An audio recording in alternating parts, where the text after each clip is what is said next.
What episode is this? 4 or 5? 4. It is 4. 4? Wow. Alright, so we haven't gotten canceled. That's great. Welcome to Quarantine Chronicles, your bi-weekly podcast on everything not Nintendo on the Random Nintendo podcast feed. I am one of your hosts, Kevin. To my virtual left, we have Jason. Hello. And then we got Angel on the other side. What's up? How are you guys doing? I'm doing terrible. What's going on? I'm doing okay. What's going on with you, though? It's been a busy week, but yeah, I'm okay. Yeah, I was up until like 4 for reference. We're doing this at 9:30. Well, we started at 9:30. In the morning, not at night. In the morning. But I went to bed like maybe around 5, so I got a little less than 4 hours of sleep because I have the ultimate first world problem of. So I started streaming a while ago, because my PC is I guess godlike? is good enough to godlike. No, not godlike. If it's godlike, I wouldn't need to do what I'm doing. But basically, I just wanted to set up a 2 PC like setup. I don't know if you guys have seen those, where you have your gaming machine and then you have an entire different computer just dedicated to like outputting the stream. So that's how they. That's how they do it without having super high specs. Just by a second computer. I've heard of people having like multiple like networks. Like one internet connection is just for playing games online, and the other one is just for the streaming. Yeah, so you could do that. You could do that as well. But yeah, so I have my entire gaming PC, and I don't want to waste any resources on like actually uploading the stream. So I got myself a little laptop. I was gonna get the laptop regardless. It just really helps that it's a pretty good laptop with a pretty good processor.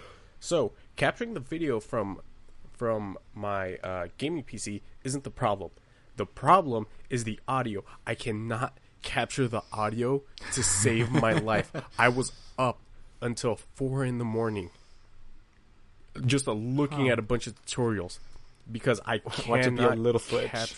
Oh man, it's that one thing of like all the tutorials are like you're gonna press this button and voila, everything's gonna work. It's like when I don't know how to tie a tie properly, but like every single time that I see a tutorial on how to tie a tie, they're like, yeah, you're just gonna do a flip and then you're gonna go under it, then you're just gonna work black magic and then it's just gonna work. I hate it so much, and I still haven't figured out this problem once we're done. And like I'm not looking forward to being done with this podcast because as soon as we're done, I'm gonna go back to trying to fix this issue, and it's driving me insane. Yikes! I'm so sorry. That's really annoying. It's funny though because it's one of those things that like you see someone stream or you see someone put out some sort of production, and you're just like, oh, that's easy. They just you're like, I could go, yeah. But then like there's all these weird obstacles. Like here's a story. Here's a behind the curtain around Nintendo a bit. For whatever reason, our host insists that the only way to upload our files is on pre-approved IP addresses. So I set one of the pre-approved IP addresses to be my phone. So if I'm ever out and about and I need these, so if I ever need to be out and about, I could just upload things remotely through my hotspot. But the thing about a phone is the hotspot IP, like your phone IP, rotates. It changes. Yeah, it's dynamic. Yeah, exactly. So I had an issue where we recorded and I was going to upload it, but I was going to my girlfriend's and I was going to upload it there. Then I get there and I can't upload it at all. So at 1 a.m, we drive back to my house. I stand in front of my house like some sort of hacker with like a hoodie on, just like with a glow, like the glowing screen as I just stand there with my laptop. And standing in my driveway, I upload the file and then drive back. And to be clear, it's like a 20-mile drive each way. So something as simple as, oh yeah, you just upload the file. Like, this isn't hard for us. Nope, that can have problems too. So I feel your pain 100%. And I looked like I was hacking my house, which was strange. To be fair, it's the ultimate first world problem. So. 100%, yeah. But, yeah. I mean... But it just goes to show, Kevin, our dedication to our respective crafts. True. Yeah, last night, like, I was supposed to play more of The Last of Us last night, but the only reason I didn't, I mean, outside of just, like, not taking into account how busy work was going to be yesterday, that it just kind of left me mentally drained. When I came home, my brother told me that, like, oh, yeah, we haven't had internet since, like, the lights went out earlier today, and that he tried, like, resetting it, and I'm like, oh, damn it. It's like, do I wake up early tomorrow and try to troubleshoot it, or should I just, like, just work on it now until I fix it. And I was able to get it fixed last night, but by the time I was done, I was just like, oh, I just need to go to sleep. Like, screw all this. And also, I just couldn't risk like potentially not having it working now, and then also delaying, recording too, because Jason is like, having us rearrange our lives here by recording early. I mean, we all have done this before. We all have other things. True, I had to do it last week for but this was the one that stings. Only because it's me, I know. The second I ask something, it's like, oh god. But when you guys do, it's like, yeah, for sure. Well, this one stinks. This one stinks for me because today was my day off, and like last Saturday, where like I actually had to go to work in the afternoon. But it's all good. It's all good. But the point is, to everyone listening, you definitely win, Kevin. As far as like the worst night. Oh yeah, for sure. And to everyone out there, the point is like, life sucks. No, no, not. Yeah, life sucks. We're all stuck. It has its ups and downs. Yeah, no, but honestly, like in the grand scheme of things, the fact that we're able to, think about during like lockdown and quarantine, able to talk like this and get it all synced up, or that you're able to stream and you have the ability to have two computers, that's all pretty cool. Like technology is pretty grand in reality. It allows for these little problems, but it's great when it works. Yeah, so you're still listening after my rant. And my rant, and his rant. And our collective rants. Thank you. Angel Angel briefly mentioned it. Last of Us started. Last of Us released. I mean, the discussion around Last of Us Part 2 finally started.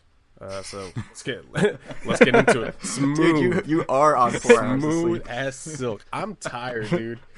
I'm like drinking a Monster. I just had a donut. What type of donut?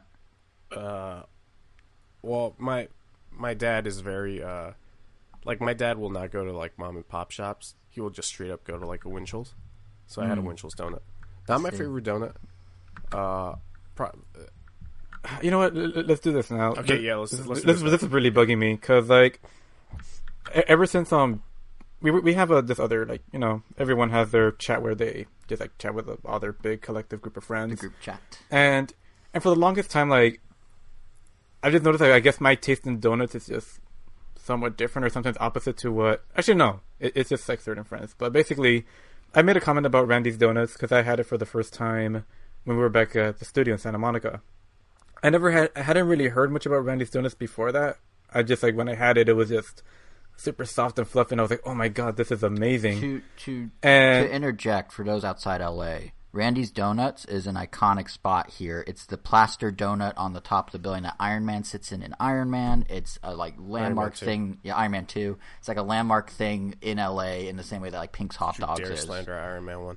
I apologize, but it's like one of those, it's like from that era of like the 50s where LA was really coming up as like this car city with like, that kind of futuristic look, and Randy's was one of those things that was just part of that. Anyway, continue. Randy's was supposed to look futuristic? No, but it's part of that whole era of like that like the car, like LA's iconic car culture, like that was a piece of it. In the same way that, like, when they built LAX and all that, and there are all these like the freeways came up and like all that was part of like the same era, if I'm not mistaken. Okay, sure. I'll allow Thank you, Wikipedia. Thanks, Judge. But yeah, in a nutshell, like, we have a lot of like very, I guess, famous established donut places. I mean, there's like Blue Star Donuts in Santa Monica, I believe. There's a few. There's a few. There's Santa Monica, Venice, Manhattan Beach, etc.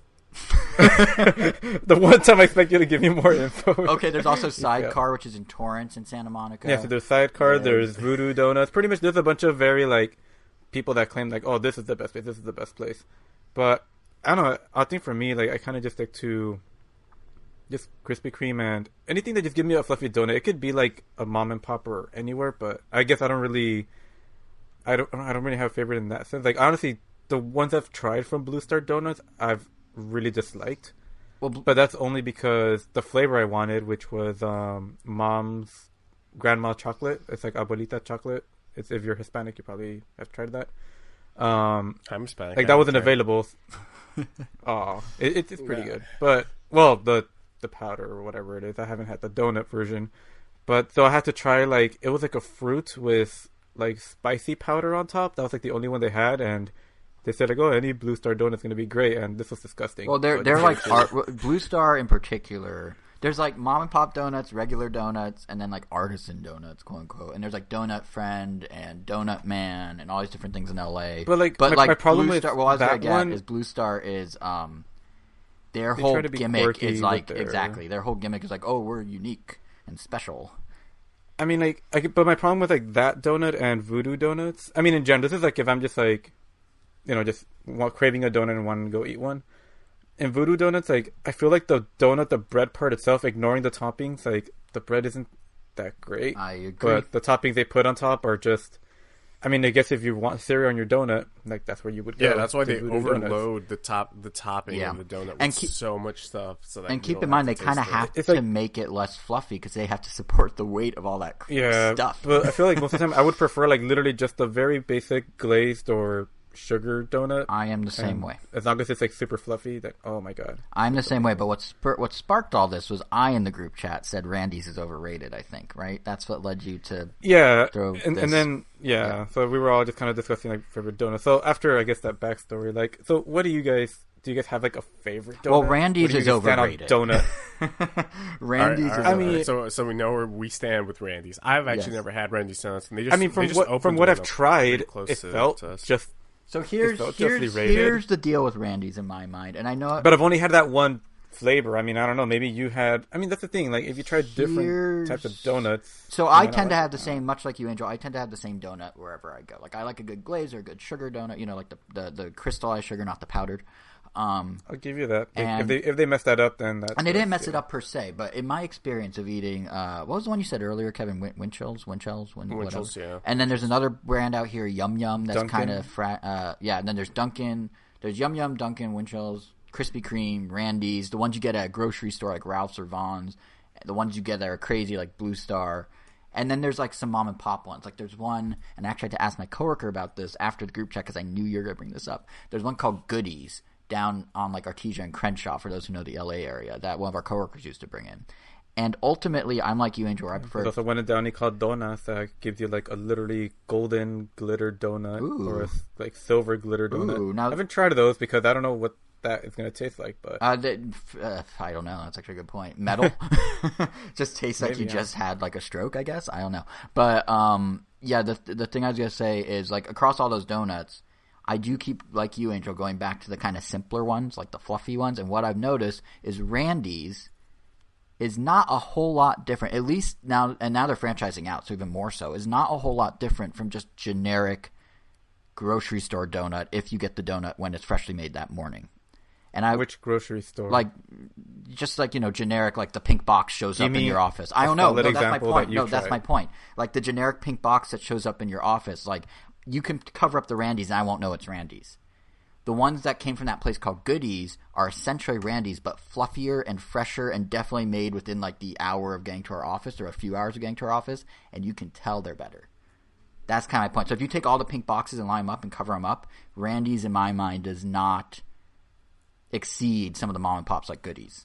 So where everyone says it's the best donut in LA and it's this iconic thing, I'm like, well, I don't know about the best. Goodies. Yeah, I think it's Goodies. My coworker and I spent quite a while trying to figure it out. We actually pulled up a Google map. Like, we're working remote, but we like both had Google Map open. We're like, wait, what about this address? And we're like sending it back and forth. So we think it's Goodies. The person who brought it in left the company like a year ago, so we're not sure. But the point is, there are, I would say, better mom and pops in LA than Randy's. And Randy's is riding the hype of being an icon and being in movies and being this big plaster donut that's like 2 stories tall next to the 405 freeway. So it has all that working for it. I mean, I will say that, I've had a bunch of mom and pop donuts, and most of them aren't as fluffy as that one. Mm-hmm. But then again, mom and pop donut shops are very different depending on where you live. Exactly. So, yeah. So it's kind of like, it's very, I guess what I'm saying hard to say that. So like, it's even hard to generate that because for all I know, like maybe I guess in my circumstances or what I have access to, Randy's does stand out in that sense. Perhaps. Or I guess for everyone in this area, maybe that's why. But maybe in I guess your side of town, it's a dime a dozen. Well, technically Artesia and Crenshaw's in your direction, but yeah. It's like in between us. But yeah, I don't know. I think it's just, to me, Randy's is just another donut shop that just happened to have some really good branding. And now they're like franchising them out around LA. It's just like, and there are lines at all of them. Just like, you're just a normal donut. You just have a big donut on top. Like, but that's just me. I feel the same way about Pinks. I know I'd evoked Pinks earlier, but like Pink's Hot Dogs in Hollywood, West Hollywood. I love Pink's. So Pink's is Wait, iconic. they make donuts? Pink's what? Pink's has donuts? No, about their hot dogs. But Pink's is iconic, no doubt about that. Pink's was one of the first places to do like the crazy toppings, and some of those combinations are very good. But if you just look at the hot dog itself, it's very like I much prefer the other hot dog places around it, LA, like the one that's a German name that I can never pronounce. I see what you did there. But yeah, I don't know. I think. Wait, what were you saying, Kevin? It's not like you were about to say something, but I was going to say something. Was driving 80 miles per hour. I was going to say something about. I was going to have a hot take on donuts. I hate a fluffy donut. Oh, interesting. I like my donuts cold. I love it. What? Like, yes, that's called a bagel. Okay, no, so not necessarily cold, but like, I guess cold. Not like frozen storage, but like. There's a difference between my favorite donut is from like the big chains, the just original Krispy Kreme glazed donut. Yes, I don't think you can beat that donut. That's up there. Yeah, I love that one just has a different taste to it. It's very distinct. I would say like even Dunkin' Donuts are kind of distinct, but in a very different cakey size. way. They're like small enough that you want to eat like 3 or 4, and then I strongly recommend not eating 4 because you will not feel well if you eat them too quickly, as I did after my high school graduation. But you were saying you don't like fluffies? Yeah, so if they're like fresh out the oven, I will let them sit for 30 minutes because I like the glaze to like harden up, and then interesting. Oh, I love them when they're cold. When they're warm, no, can't do it. Do you remember when Krispy Kreme, you could just walk into any Krispy Kreme anywhere, anytime, and they just hand you a donut, and they're like, I'm good, and then you just walk back out? I guess in the before times, but we did that recently, a friend and I. No, they stopped doing, they still give them out for free? Yeah. They stopped doing that when they went bankrupt for a while there, because, they weren't having people pay for the donuts. After, where was I in that area? I was in that, near that mall we went to that was near the K1 racetrack. Oh, yeah, down in Irvine? Yeah, the Fashion Island? Around there. Yeah, we were able to get one there. Interesting. I guess down in Orange County, they still give them out. But no, like Krispy Kreme, the part of the reason they went bankrupt originally was because they were giving away too many donuts. And people like me, you go in and be like, I just want to buy a donut. Then they just hand you one. I'm just like, I guess I'm good. We got our free donut and then we bought, like a whole box because it's like, of course, we're going to take some to the family. But yeah, no, my family was with me. We all just got a free donut and left. And that's the other silly thing. So each of you get a free donut. So if there's 3 people that want 3 donuts, they just lost $3 in like 3 donut sales. They should just do sample sizes, like a little tiny square. Like every other place in the world. Yeah. Now I need to send you guys the picture of Shaq with the little mini donuts. Oh, you guys saw it, didn't you? I think I know what you're talking about. Where they look like basically rings because they're so small in his giant ring. Yeah. Yeah. I'm typically just a fan of things chewy in general. I definitely prefer chewy over crunchy, so I'm sure that has something to do with it. But oh yeah, because I prefer crunchy over chewy. I like to end a meal or a thing with a crunch. Like if I have only soft chewy things, by the end of the meal I need something to crunch. That'd be the opposite for me. That just sounds hilarious. I know. It's like you have like a cracker on standby in case you're eating noodles or something. Literally, it doesn't have to be. But like if I'm at home and we're having dinner or something, Jason doesn't have his crunchy item. No, seriously. Like if I'm at home or something, and I got this from my dad. He's the same way. But if I'm at home and we're eating something, like at the end of the meal, like if we haven't had like a cracker or like something that has like a little hump to it, like I will like go seek out cracker. I will go find them. I'll dig around and be like, do we have wheat thins or anything? Like I just what a weirdo. Or like chips or. I just like to end with a crunch. It's like a very satisfying, like, it's like slamming the book shut when you're done reading a book. When Jason eats is an experience. It truly is. It's, I'm a foodie, except I'm not, because foodies look for the experience around food. And I don't care about that. I just want my crunch for my experience. You can hand me like a tortilla chip, and I'll be like, oh, that was great. What a foodie experience I just had. Do you think there's someone listening to this podcast that's kind of like, hey, weren't they going to talk about Last of Us at some point? Where it's like donuts and crunch. But, when we originally pitched Quarantine Chronicles, we were talking about like consuming media, not actually consuming food. So, yeah. But all right, well that was our donut conversation. But yeah, Angel brought it up. Last of Us 2, or Last of Us Part 2 is the actual title. Angel, you just started it last night or this morning? This morning. I was supposed to start it last. I was supposed to start it last weekend, but time just gets away from you. But I was pretty much. I mean, I'm pretty sure I'm close to finishing the epilogue. No, not that. No, prologue. The prologue. Prologue. Yeah, like I'm still getting through it, like getting a lot of stuff established. Interesting that they recapped it the way they did. Usually, I don't really expect games to just straight up summarize the first game for you right at the beginning. Usually, it's just kind of done throughout the game, if anything at all. Yeah, it's an interesting direction that they took with the game, and I'm already past the halfway point. There's a very distinct point where you're like, oh, okay, I might be almost to the halfway point with this game, but this game is full of interesting directions that a lot of fans are angry about. We're not going to talk about story stuff because I still haven't finished the story. Angel just started it, so if anything, we just want to talk maybe just some first impressions of the game. Were you able to take in all the graphics, Angel? The first time around, or like you mean in part 2? Part 2, I guess. In part 2. I mean, I guess so. It's like I feel like I don't know. I feel like people look both good and weird. I don't know what it is about them. It's like it's not quite uncanny valley, but I don't know. So something just about the way people are just looking now. I don't know. I think it's maybe just like a later gen thing, but I can't deny that they look good. But I don't know. Something about them just bothers me. It's just the faces. I don't know. Something about them just kind of almost looks plasticky sometimes in certain lightings, or like some characters look slightly different. Really? Like I feel like Joel looks kind of different. Like he's rendered differently than other characters. So I think not just from appearance from part 1 and part 2, just straight up he's rendered differently. I mean between part 1 and part 2 they don't look that much different. I mean I played the remastered one, but I mean environments.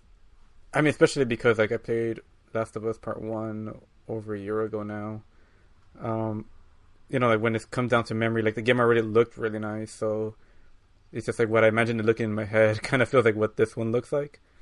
But I mean everything does look nice and detailed. I mean the first one I thought looked nice and detailed in a bunch of different places, which is, I don't know, definitely, I mean it's just a really pretty looking game. Yeah, and I feel like I'm underplaying it, but it is a really nice looking game. Yeah, I haven't been playing it on my 4K TV. I've been playing it on just my monitor, and even on my monitor, like at 1080p, it looks great. It's a technical masterpiece. Just, I don't know how Naughty Dog does it, but the amount of detail that they're able to put with, I mean, I do know how they do it, and they do it by making the PS4 sound like a jet engine ready to take off. Because I was choked on the water I was drinking when you said that. Right? Don't do that. We still need your topics for later today. Mm-hmm. But I guess we did get your my hot donut take. Opinion. Yeah, your hot donut take. So yeah. I guess we probably don't need you for the rest. I could die and it'll be fine. Yeah. But yeah, the game's a technical masterpiece. So just on the gameplay side, it definitely is more Last of Us. They didn't do anything to reinvent the wheel. So if you... I thought they added a jumping button, which I still don't have access to. Oh, yeah. So they added a jumping button, but I mean, I don't know how... I don't know where you would use the jumping button, really. Oh, I guess the game is a little bit more vertical than before. Like, you have multiple levels that you can take. The game is still very linear, but it's like more open. I think they called it open world linearity because once you're done with the prologue and you head to Seattle, just the like main road, it's this huge area where you can explore, and it's really cool. It's nothing that I've seen done before. Like in a video game like this, that's very story focused and very very linear. I guess I don't know if you played that downloadable Uncharted game that came out after Uncharted 4. which was also a Naughty Dog game. Yeah. The Lost Legacy? Lost Legacy, yeah. So I guess they did that in this game. So what they did in that game, they applied to this one. I didn't play... I still haven't actually even played Uncharted 4. I should probably get playing that because I remember loving Uncharted 2 and 3. But Lost Legacy had like these huge open areas, but it was still very much a linear game. And so that applies to Last of Us 2 as well, where you have these huge open areas where you can explore. Like you'll have 16 houses that you can go into. But you're still going down a set path. So to a point, and I was streaming the game, and I could tell like, this isn't exactly the most riveting content. Like me just going into a house and scavenging for items and stuff like that. Structurally, that sounds like Resident Evil 4, where it's like you had freedom, but it was linear. Like you had like branches to a linear path that always sent you back into the linear path. Oh, sure, but definitely not to the size and the scale of this game. Oh, sure, yeah. I mean, this one seems massive. Which is nice. I definitely prefer like games structured this way over, say, like just Red straight Dead up open world. Like totally open world. Just straight up open world. I mean, I'm kind of the same way. It's like I like to know that I have the potential to go everywhere and not, like waste half a lifetime doing it. But yeah, I'm a fan of more linear experiences. I think I've said it on the regular Ram Nintendo too. But yeah, I definitely prefer more linear. Don't you dare say the N word here. Nintendo. No. Yeah, so I'm definitely digging that. I don't know what else to say without getting into like spoiler territory. I mean, I don't know. I think I'm sure Naughty Dog does this with their other games, but since I've only played, besides Crash, I've only really played their Last of Us games. Do other games do an intro like theirs? Like it felt like I was watching a movie where they had like producer, like it was pretty much like a pre-credit scene. The pre-credits. I feel like other games have done that. Didn't Killer 7 do that? Or am I misremembering? Oh, yeah. I'm sure that's a very common game that everyone has played. Well, you said do other games do it, so... No, yes. I know, yeah, but I was hoping you'd give me an example that... Well, I mean, from what... Obviously, I haven't played Last of Us, but from everything I've heard about it, like the sequel, it seems like they're trying to do a movie experience. Like, it's such a narrative-driven... They're very cinematic, driven experiences. Yeah, you definitely get that vibe, especially with the whole, like... when it cuts to black and then you see like the title card. I mean, it's pretty much like a movie. Frankly, it's something I've noticed with Sony's biggest productions in general is they go... it's turning into a show, so they literally just have to copy the game. Oh, yeah. An HBO show, no less. But, what I've noticed with Sony in general is like their angle they're taking now is like, we'll make games, but we want to make it seem like you're playing some sort of cinematic, deep narrative experience. Versus like Nintendo, who's just like, here's Mario. So it is interesting that a lot of like their... I don't necessarily agree with that because I don't remember Spider-Man having like an intro where you get like producer and stuff like that. I think it's definitely, and I don't think God of War had that either. Like, but they definitely have that kind of more narrative heavy, right? Yeah, but they're definitely more narrative heavy than like a typical. You do Nintendo or third part, like Call of Duty even. Like they're structured around their story a lot more, or they integrate the story and the cutscenes a lot more. At least what I've seen from the outside perspective, because as you know, I don't own these systems, so it is interesting that like from I guess the GameCube generation, I remember there was a point where I guess you would go to like Xbox or PlayStation to get like the big multiplayer games, and Nintendo was more like, I guess you have your local multiplayer and more single player stuff, but it definitely feels like Sony has it down with all their biggest titles are like single player experiences. Yeah, and that's kind of what I'm getting at. They're all these single player things. If you watch the trailers, they all have like a very like not narrative slant, but there's definitely, or like even if you watch how the cutscenes and the gameplay transition, it's often very smooth, as if like you're in a game and now suddenly you're in a movie, but now you're back in the game. Maybe you're just playing a movie, like, which kind of makes sense because they also have a movie studio, so they're trying to like marry those experiences a bit. I mean, the fact that like Naughty Dog went from making like Crash Bandicoot to this is kind of mind-blowing when you think about it. Yeah, but then again, I'm sure most of the team has changed since then, but still. And now Crash is in the hands of Toys for Bob for Crash 4. Did Toys for Bob do the ports of... They did the Switch one. The remasters? They did the Switch one. They did some Spyro stuff. They did a lot of the Skylanders stuff. Who actually worked on the remasters? I believe it's Vicarious. I think it's Vicarious Visions. Oh, it's Vicarious Visions, mm-hmm. and they're not developing 4. That's weird. They are too busy with Tony Hawk 1+2. Oh, so they gave it to Toys for Bob, who cut their teeth with similar types of games, with Skylanders and with. I really don't like that expression. Cut their teeth. Yeah, it sounds very painful. It does actually. I was texting one of the managers. You were sexting? Texting. Oh, I was texting one of the event managers at work, and she used the phrase "touch base." And I was like, I hate that expression so much. You know which one's even worse for me? I know I've used that one before. The one I really don't like is "let's take this offline" when you're in a meeting. And it's just like yeah, it's a very common thing in like business. Let's take this offline. Let's take it to the streets, homeboy. Like, yeah, no, but let's take this offline. So dumb because you're not online in a meeting. You're just in a room together. You could say, let's talk about this later. Let's talk about this, but take it offline. Like what? Like I don't get it. But everyone, I mean, now it makes sense as we work remotely because literally you're taking it off the online meeting. But I just don't understand it. It's kind of like touch base, or it's like all these things that just like became a thing, and I don't think anyone can really explain why it's now such a common phrase. Yeah, where was I? Where were we? We were talking about cinematic levels. Toys for Bob. Why are they doing the game? And before that, cinematic Sony. Yeah, cinematic Sony, the new podcast coming to you from the Nintendo guys. Cinematic. It has a good ring to it. You went back way too far. So yeah, that's I guess my initial impressions without touching base on the story, because I don't want to say anything until Angel gets there or until you, the listener, gets a chance to experience the game. But yeah, 2 weeks from now, spoiler central. Absolutely. We'll probably save it towards the end of that. I noticed you didn't say, or you get there, Jason, because I guess I never will. Well, you have to buy a PS4 first. Yeah, that's true. Jason, yeah. Oh, I want to give a huge shout out to the accessibility options in this game, because holy crap, there's a ton of them.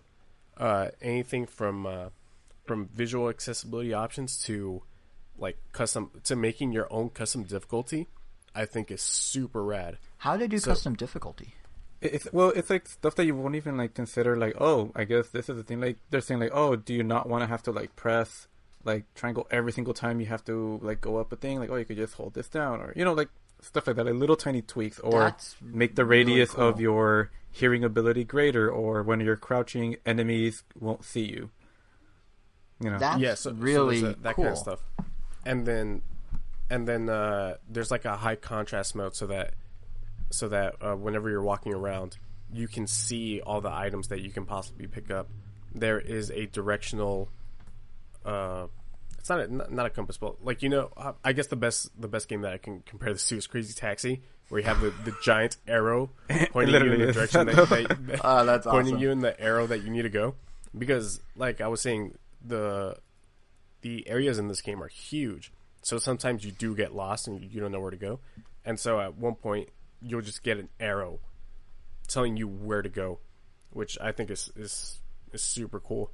But customizing your difficulty, I think, is probably my favorite part of it, because so at the beginning of the game you have your 5 options. You're and I think they go by light, medium, heavy, super heavy. I totally forget the things that you have, but you can further go into the difficulty settings and customize various aspects of the difficulty.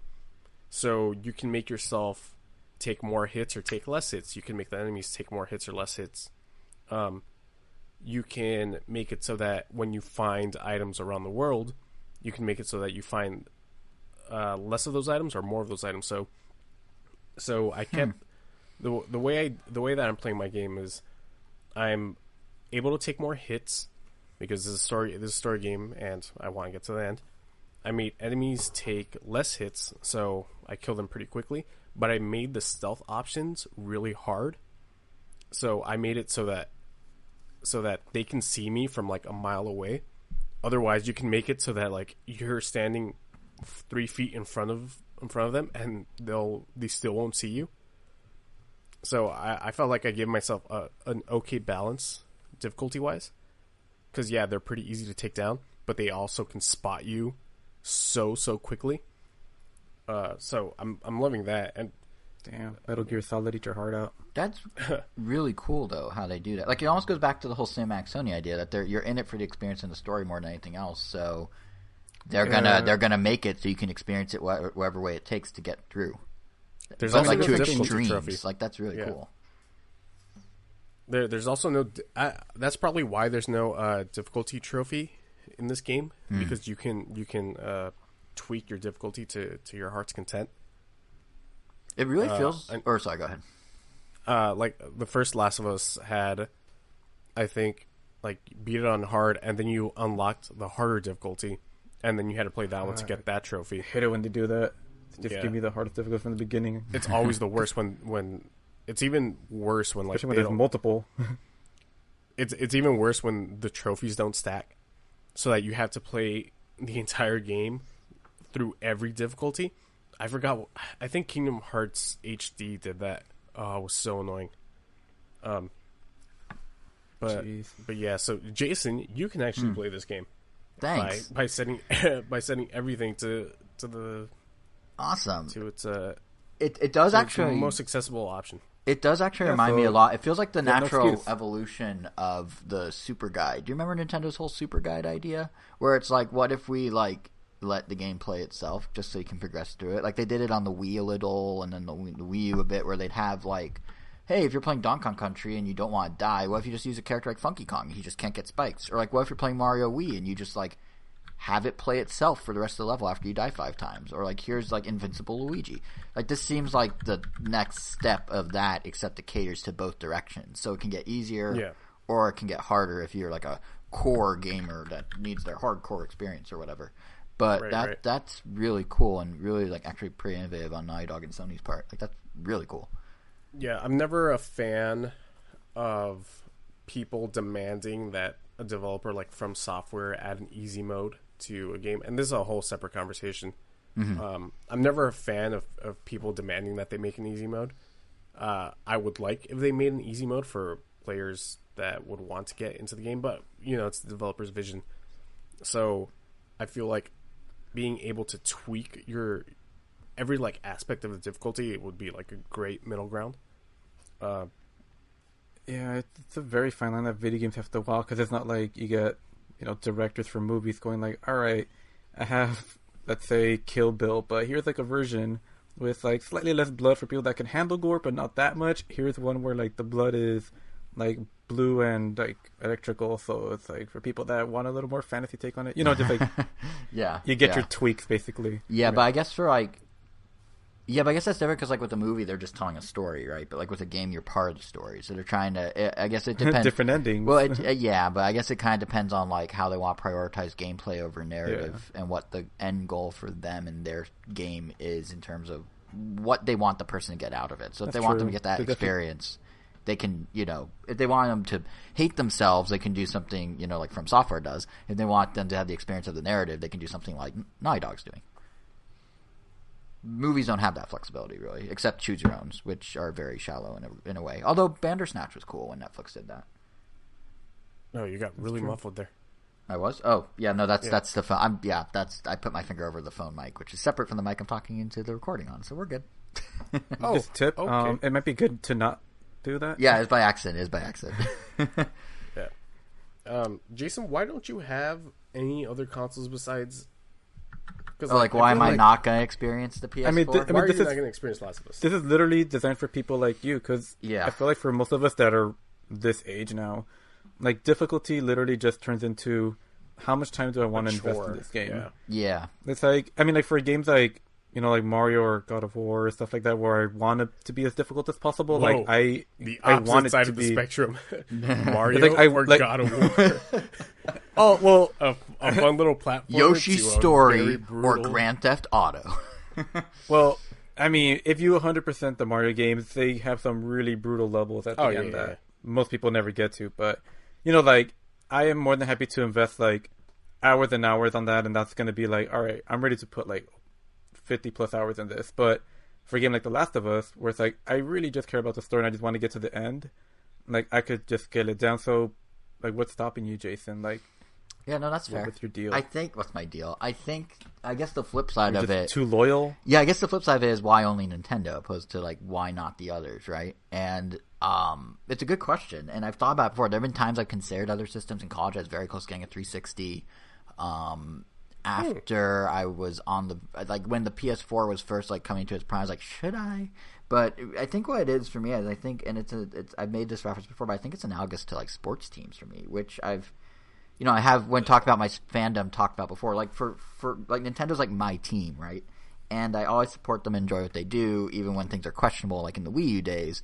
But, if you're a sports fan, you can still like being around the sports. Like, if a friend invited me to another team's game, or, like, I'm over somewhere and someone has a PS4 and they hand me a controller, I'm not going to be like, oh, no, it's like, I can't touch this, my hands will burn. I'll still be down to check it out, experience it. And likewise, I still like going to events, because it's kind of like even broader events. Like, I went to the Xbox conference last year, because it's kind of like if you're a big fan of the Lakers, but you're invited to the NBA All-Star game. Oh, I got a free ticket. I'm like, I'm just gonna get rid of it. And I was like, I'll take it. Give it to me. It's like, I think I would rather just get rid of it. Well, that's because you're rude. No, I'm kidding. But it's really wanted to go. No, because that's what I'm getting at. It's like, even if you're a fan of an Xbox One, geez. Even if you're a fan of, like, the Lakers, if you had the chance to go to the NBA All-Star game and you're a big fan of the Lakers, you're still going to go to the NBA All-Star game. If you have a chance to go to a Hall of Fame induction where there's some big players that you respect in some way, you're still going to go, which is why I like going to the Game Awards, for example. So there's, like, two tiers to it where, like, I'll go to the sport and I'll check it out, but I'm not necessarily going to buy a season ticket to a team I'm not as interested in, if that makes sense. Then so, let me ask you this. Like, the console to me is the season ticket. If I'm investing $400, I'm all in. Like, if someone, like, somehow, if I rent it, like, I used to rent PS1s all the time from Blockbuster when I was a kid. Not all the time, but a number of times. I played Crash and Spyro and did all that. But I wasn't necessarily, like, that invested in the non-Nintendo world that I was like, I'm going to go buy a PS1 and buy, like, all these games. Because once I'm in, I want to be all the way in. I want to get all the experiences. Like, if I'm going to support the thing, I'm going to support the thing. So, it's kind of like... does that make sense, kind of? So, like, Nintendo's like my team. It makes sense, but it feels very, like, you're just holding yourself back. Well, I don't think I'm holding myself back. I think it's just... Well, you don't know that, because there's, like, all these games you're not playing. Because, like, I used to be like you, like, all right, I'm all in on Nintendo. Saw almost all the other consoles as my rivals. But I guess there was a point where I just couldn't ignore the fact that there were games that were on the other consoles that I just really wanted to play. Well, but there you go. I only had Nintendo That's consoles. My point. I don't have that yet. And it felt limiting. Like, it also felt like I was just straight up missing out. And there was this point where I'm just like, you know what? Like, this is dumb. Like, I'm just gonna get a PS3 at the time because I really want to play Little Big Planet. I really want to play Fall of Cybertron. I really want to play Metal Gear and all these other things. And it was just life changing. Like, suddenly, like, when Nintendo had all these droughts, that I was like, oh my god, nothing's coming out. And there was all these other games I could be playing during that time. But and now there's, like, so much good content. It's like, I don't know, it's amazing. So Jason, there hasn't been a single game where you're like, oh, I would absolutely buy a console for that game on either an Xbox or a PlayStation. Honestly, has there a game? There's probably been one or two. There's probably been one or two every so often. I'm trying to think. I know for a while, I used to play with a high school buddy. We used to play Call of Duty on his Xbox a lot, and I was very close to being like, I should just get Call of Duty in an Xbox. But then eventually it came to Wii U, so it worked out. But and even Wii. Super comparable. I know, not comparable those at all. Amazing. Not comparable at all. No, but my point is, like, and like I really like every E3, I always make a point to go to the Xbox booth, and on those off years where it's Forza Horizon and not regular Forza, or Forza as they like to say, I always go to play Horizon. That's like the one stop I always make at the Xbox booth. But yeah, there just hasn't been, and I don't know if it's a time-related thing, because as you guys know, I don't play my games enough as is, so I don't know if it's a time-related thing or what, but there's definitely some level of me just, I'm focused on Nintendo. Like, maybe the sports team analogy isn't good, maybe it's the sport. So, like, if I'm super into baseball and someone's like, you want to go to a hockey game? I'll be like, sure. And then if I'm like, okay, basketball has some cool stuff, but do I suddenly become a season ticket holder? No. Not immediately. Yeah, but the other side to this also, well, it's not even the other side, just, I guess, more to my point is, when I got my PS3, there were only, like, literally, like, a handful, like, maybe less than 5 franchises that I cared enough about to buy. God of War not being one of them. In fact, that was one of the franchises that I didn't really have any interest in playing. And it wasn't until, like, Elvis just, like, bought me the game. And it was, like, yeah, he got it for me. Like, I'm not gonna not play it just because I've only heard good things about it, and you follow the game industry, so you know for a fact there's a bunch of these like amazing titles that if you played them, you'd probably like them. But I mean, like, played those first few God of War games and discovered, like, I guess what became one of my favorite franchises ever. So yeah, but you don't feel like you're denying yourself that chance of discovery? Because I don't. And I don't. I mean, but you don't know. I mean, right. I never knew I would like God of War until I just tried it. But I mean, following your logic, we should buy every single system that's ever released and every single game for that system because you never know. I mean, you even pointed out. No. I mean, the only reason I'm not getting an Xbox is because I just don't have the time to squeeze it in. Okay, but there I you probably go. would if I had. Boom, there it is. That's why I'm not getting a PS4 or Xbox. There's cool stuff for sure, and I'm happy to play it with other people. I'm happy to go experience the things around it, so and I can appreciate just because you don't have time. That's literally otherwise you would have all the other consoles. No, but because I came close and I still didn't. It's a mix of the two, which is what I was saying before, that I didn't necessarily have the time to. But it's a mix of the two, where, like, there is one-off experiences every so often. Like God of War, sitting at the Game Awards, watching it win all those awards, and obviously I've seen stuff up before. I was like, okay, this looks like a really interesting experience. But was it enough to get me to go buy a $400 PS4? It wasn't, because, like, it's, again, one of those things like you're going to visit a different team's game just for the day type of thing. Like, I don't know. I'm very fanboyish in that regard, where I very much am, like, stuck to Nintendo. But I can appreciate from afar the other stuff. And, like, the stuff about, like, the accessibility in Last of Us is super cool. Even Xbox doing that, like, accessible controller is super cool. And I can be like, that's really cool. That I'm glad people are able to experience that. But do I feel like I'm missing out? I might be missing out, but I don't really feel that way. I'm just like, I'm glad that experience exists for those who want it. I'm happy in my weird little Nintendo bubble where everything's sunny and there's no dogs you have to beat up. And I'm not saying that's what's stopping me from getting Last of Us. I'm just saying, like, I see it from afar, I appreciate it, but I have no urge to necessarily bridge that gap, at least not right now. I think maybe for you, nice. It might be a little too late, I guess, in that regard. Somewhat. Considering that you are in this Nintendo bubble. Mm-hmm. Yeah. I wonder if you did pick up that Xbox. I think I'd be different. Yeah. I think I'm a little set in my ways. I think I'm now the old dog. You can't keep you know what's funny? Teach new tricks. I guess you and I are literally like that fork in the road, because you said it was like around college, and that was when I decided to take that plunge. And college, frankly, was when I was gaming the most in some regards, because we all played Smash and we all like played Monkey Ball, and there's a whole group in my dorm. Like, my dorm room freshman year was the gaming dorm room for the whole building, basically. Like, it was like a rotating Smash room. But that sounded weird. Smash Bros. What was I gonna say? But then in terms of, like, the interest in the hobby, that's when I didn't do Ram Nintendo whatsoever. That, like, there wasn't a daily site. We weren't yet doing the podcast. I'd followed the industry, but it was definitely, like, I was probably the furthest removed from the industry at that time in terms of my interest. Like, I still played a lot and I still kept up with the news, but it wasn't at the level it was in high school, and it wasn't at the level it became when we started doing Ram Nintendo, 10 years ago. 9 years ago, whatever it was. Yeah, can't even imagine what life would be like if I never got that PS3. But and that's the thing is, like, and I still get that's the thing is I still get some of those experiences. Like, I made the Call of Duty reference and how it was on Wii U, and granted it wasn't the same experience, but, like, that's like, to use the sport. You were satisfied. I was relatively satisfied, yeah. And to the point of, like, the sports analogy, that is like, maybe there's another team you like, and they're the team coming to town that day. So you're like, I guess I'll see them. Okay, yeah, come, I'll buy the ticket. Okay, let's do it. Or, like, I'm visiting a different city, and I'm like, you know what? I'm going to go see that Ranger hockey game, because, like, my dad grew up with the Rangers. And, like, I've heard I've had some sort of at a distance relationship with that team, so I'll go check it out. So it's like, oh, yeah, I've had, like, a Call of Duty situation before. Let me get the Switch one, or the Wii U one. There's no Switch one. Or, I guess only because, like Burnout or Need for Speed or what have you. I guess only because, like, I know you, and I feel like because I've played a lot of these other games that, like, aren't available on the Nintendo console, I feel like, damn, like, Jason would have loved this game. Oh, yeah, he would so love this other game. So it kind of feels like, damn it, Jason, like, I know you're happy where you are, but you should. You know what the other thing is, honestly? It almost feels like the equivalent. It's like going, like, I mean, it's almost like that food analogy. It's like we've tried, I don't know, I guess, like, ramen in Japan. I know you've tried ramen in Japan. It's so good. But you're like, but you've only tried, like, delicious. Some here, and you're like, I'm satisfied. Like, I don't need to go to Japan to try it, but you have to go. Like, no, I'm good here. I'm just gonna stay here. That's just kind of what it feels like. There is probably a little of that. There's a comfort level, but I think also one thing to be mindful of that I've started to realize myself is I am much more of a like when it comes to actually playing games versus just absorbing the industry and being like a Nintendo fan and following them like a sports team and like, you know, paying attention. I hate it. No, and like paying attention to like the front office and so to speak, and you know, like the business side and being all about that. Like literally, I follow them like some of our friends follow the Lakers. Like I know all the stats, I know all the everything. But the thing I've come to realize is I still very much enjoy some of the solo experiences. But you know, I said before I kind of like prefer more linear games, and like my indie game pick of the year on the regular show on the normal round Nintendo last year was Sayonara Wild Hearts, or was it Untitled Goose Game? I think it was Sayonara.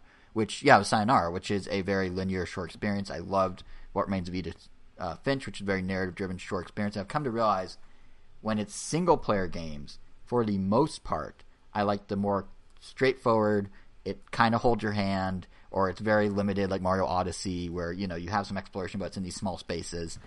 And then for beyond that, I'm very much social gaming. So I very much like playing things online with like you every week, Angel, or like we have our Wednesday night games. It's been Rocket League, and that got me back into Splatoon, and you know we did Mario Kart most recently, or like his Clubhouse games with my girlfriend, or whatever. And like I've come to realize that like I tend to drift more towards the multiplayer experiences. And those don't require me to own the console. And when it's something I do need to own a console for, the ones I do are very kind of like compact and easy to get through in terms of like the flow of it.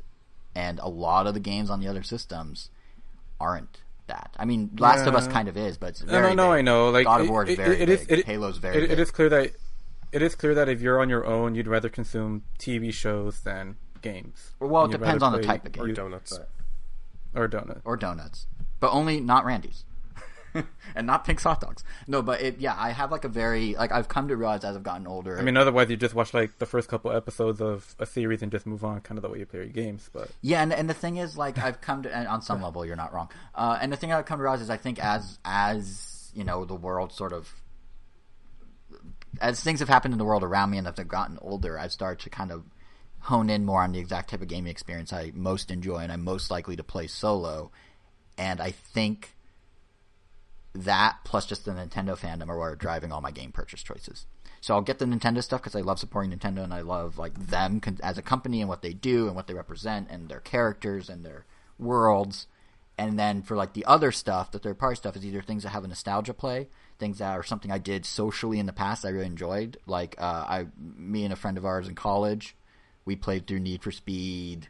What was it, Most Wanted on the 360, and like went all the way through it, and we just passed the controller back and forth. So then when they made the Wii U port, I'm like, oh yeah, I should get, even though it's a total polar opposite of everything I said. It's a big, expansive game, like huge, like relatively like open world for a racing game, and it had like all, you know, it wasn't linear whatsoever. And I was still like, yeah, I'm gonna buy that because I had an emotional connection to it from the past. But I'm not necessarily gonna go forge those new ones because it just isn't where my head is at. So that's why I'm not doing God of War. It's why I'm not doing, you know, an Xbox or Last of Us or what have you. And is it weird? Sure. Is it like some weird bubble I'm living in? Sure. But I think as I've gotten older, I've kind of started to hone in on exactly the type of game experiences I most resonate with. And it just isn't necessary in my mind to buy the other guys at this point as a result, if that makes sense. Well, it's a good thing I have other people to talk about it with. Well, good thing there's Kevin. But yeah. No, and I'm happy, and that's the thing I'm happy to talk about, like the stuff about, like, some of the stuff I've been hearing about Last of Us and how nuanced the narrative is and how, like, dark it gets and all sorts of stuff. I'm just like, that's really, like, I'm really glad the medium I most support and am most into and dedicate so much time to, like, follow and talk about and, you know, write podcast outlines for that take Notice it didn't say play. Well, yeah, because I'm not playing them. That's my point. No, that's literally my point. It's like I'm very happy that exists, but is it something I personally want to go experience firsthand? Apparently not. So, for whatever reason. But yeah, that's exactly the point. Like, it's in this like broader space of gaming, and I'm really happy it's there.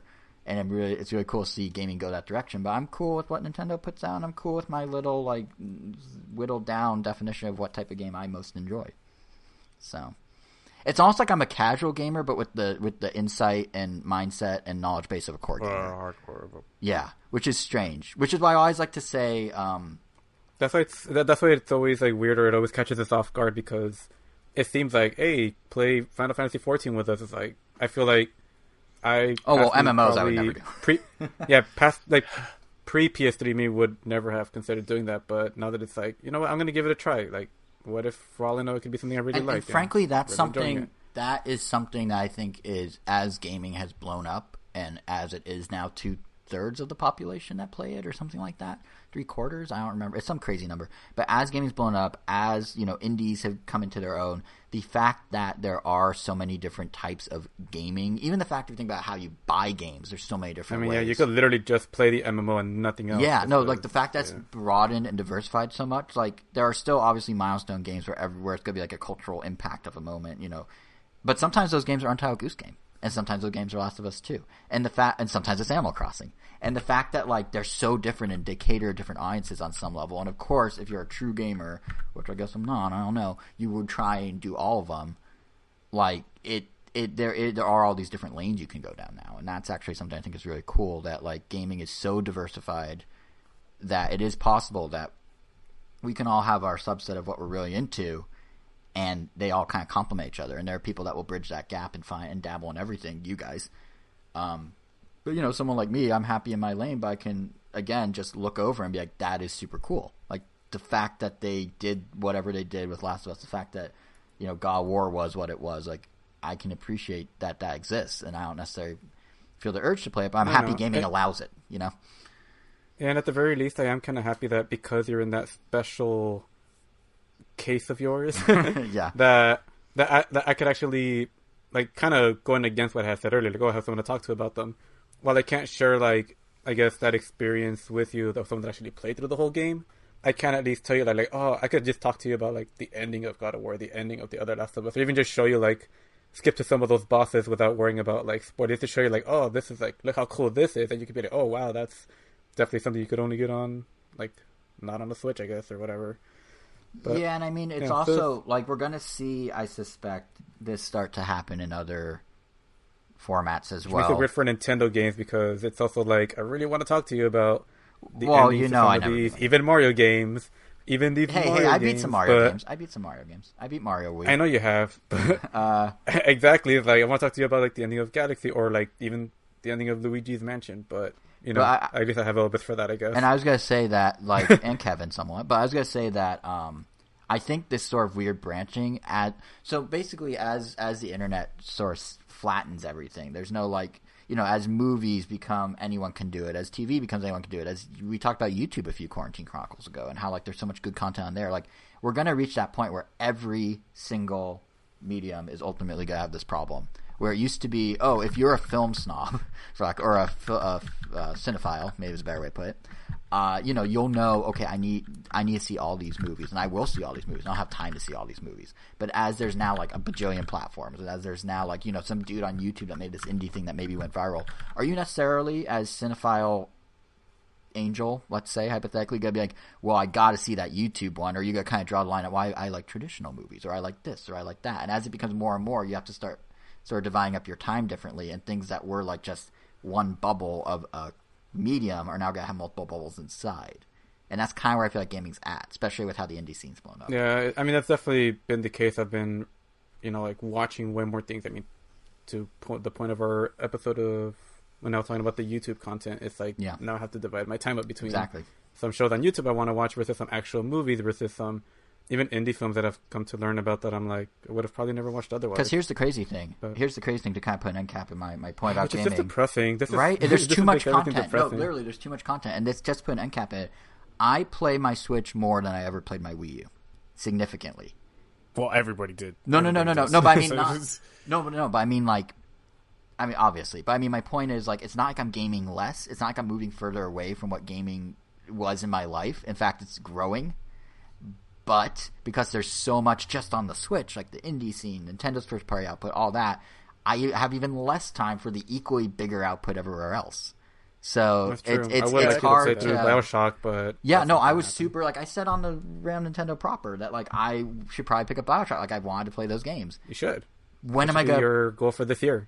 Okay, but when am I going to necessarily do that? Like, I still can buy it and then get a little into it, but, like, when... I mean, for a time when there's no games out... As we've learned in this podcast, we have to make it like a challenge or a goal for Jason. So if we specifically say beat BioShock 1 by this time next year, That's and we've done way that. Too much time. No, well, we've done that, and I have beaten games. I know we've done it. yeah. We did it with Mario World. We did it with A Link Between Worlds. You'll make it work. It'll probably be in the last month, but depends. You always make it happen. But no, to be fair, we already failed our challenges that we gave each other last QC. Our homework assignments. You know what's funny is I did check with Angel if those were serious, and he said no. So I blame him. I was ready to watch Rick and Morty last night. You could have. Nope. Once you said it was off the table, I'm like, all right, I'm going to do other stuff. You said I was just answering whether we were going to talk about it or not. Yeah, exactly. Not whether you should finish it or not. Well, either way, we could do it next episode. But no, you literally took the our homework is reading. Oh, I guess we're not doing it. No. I took the teacher moved. I'd kind of rather not talk about the Black Cauldron. yeah, I think it works out. But no, I think as things like, I forgot what I was going to say, but I was going to make a point about as things continue to grow. Oh yeah, so like I am gaming more now, but as a result, I'm still playing less from the broader world of gaming, which is the weird like conundrum. So it is a conundrum. Yeah, so that's kind of why I am how I am. If that makes any sense. There's a long way to go to answer that question, but.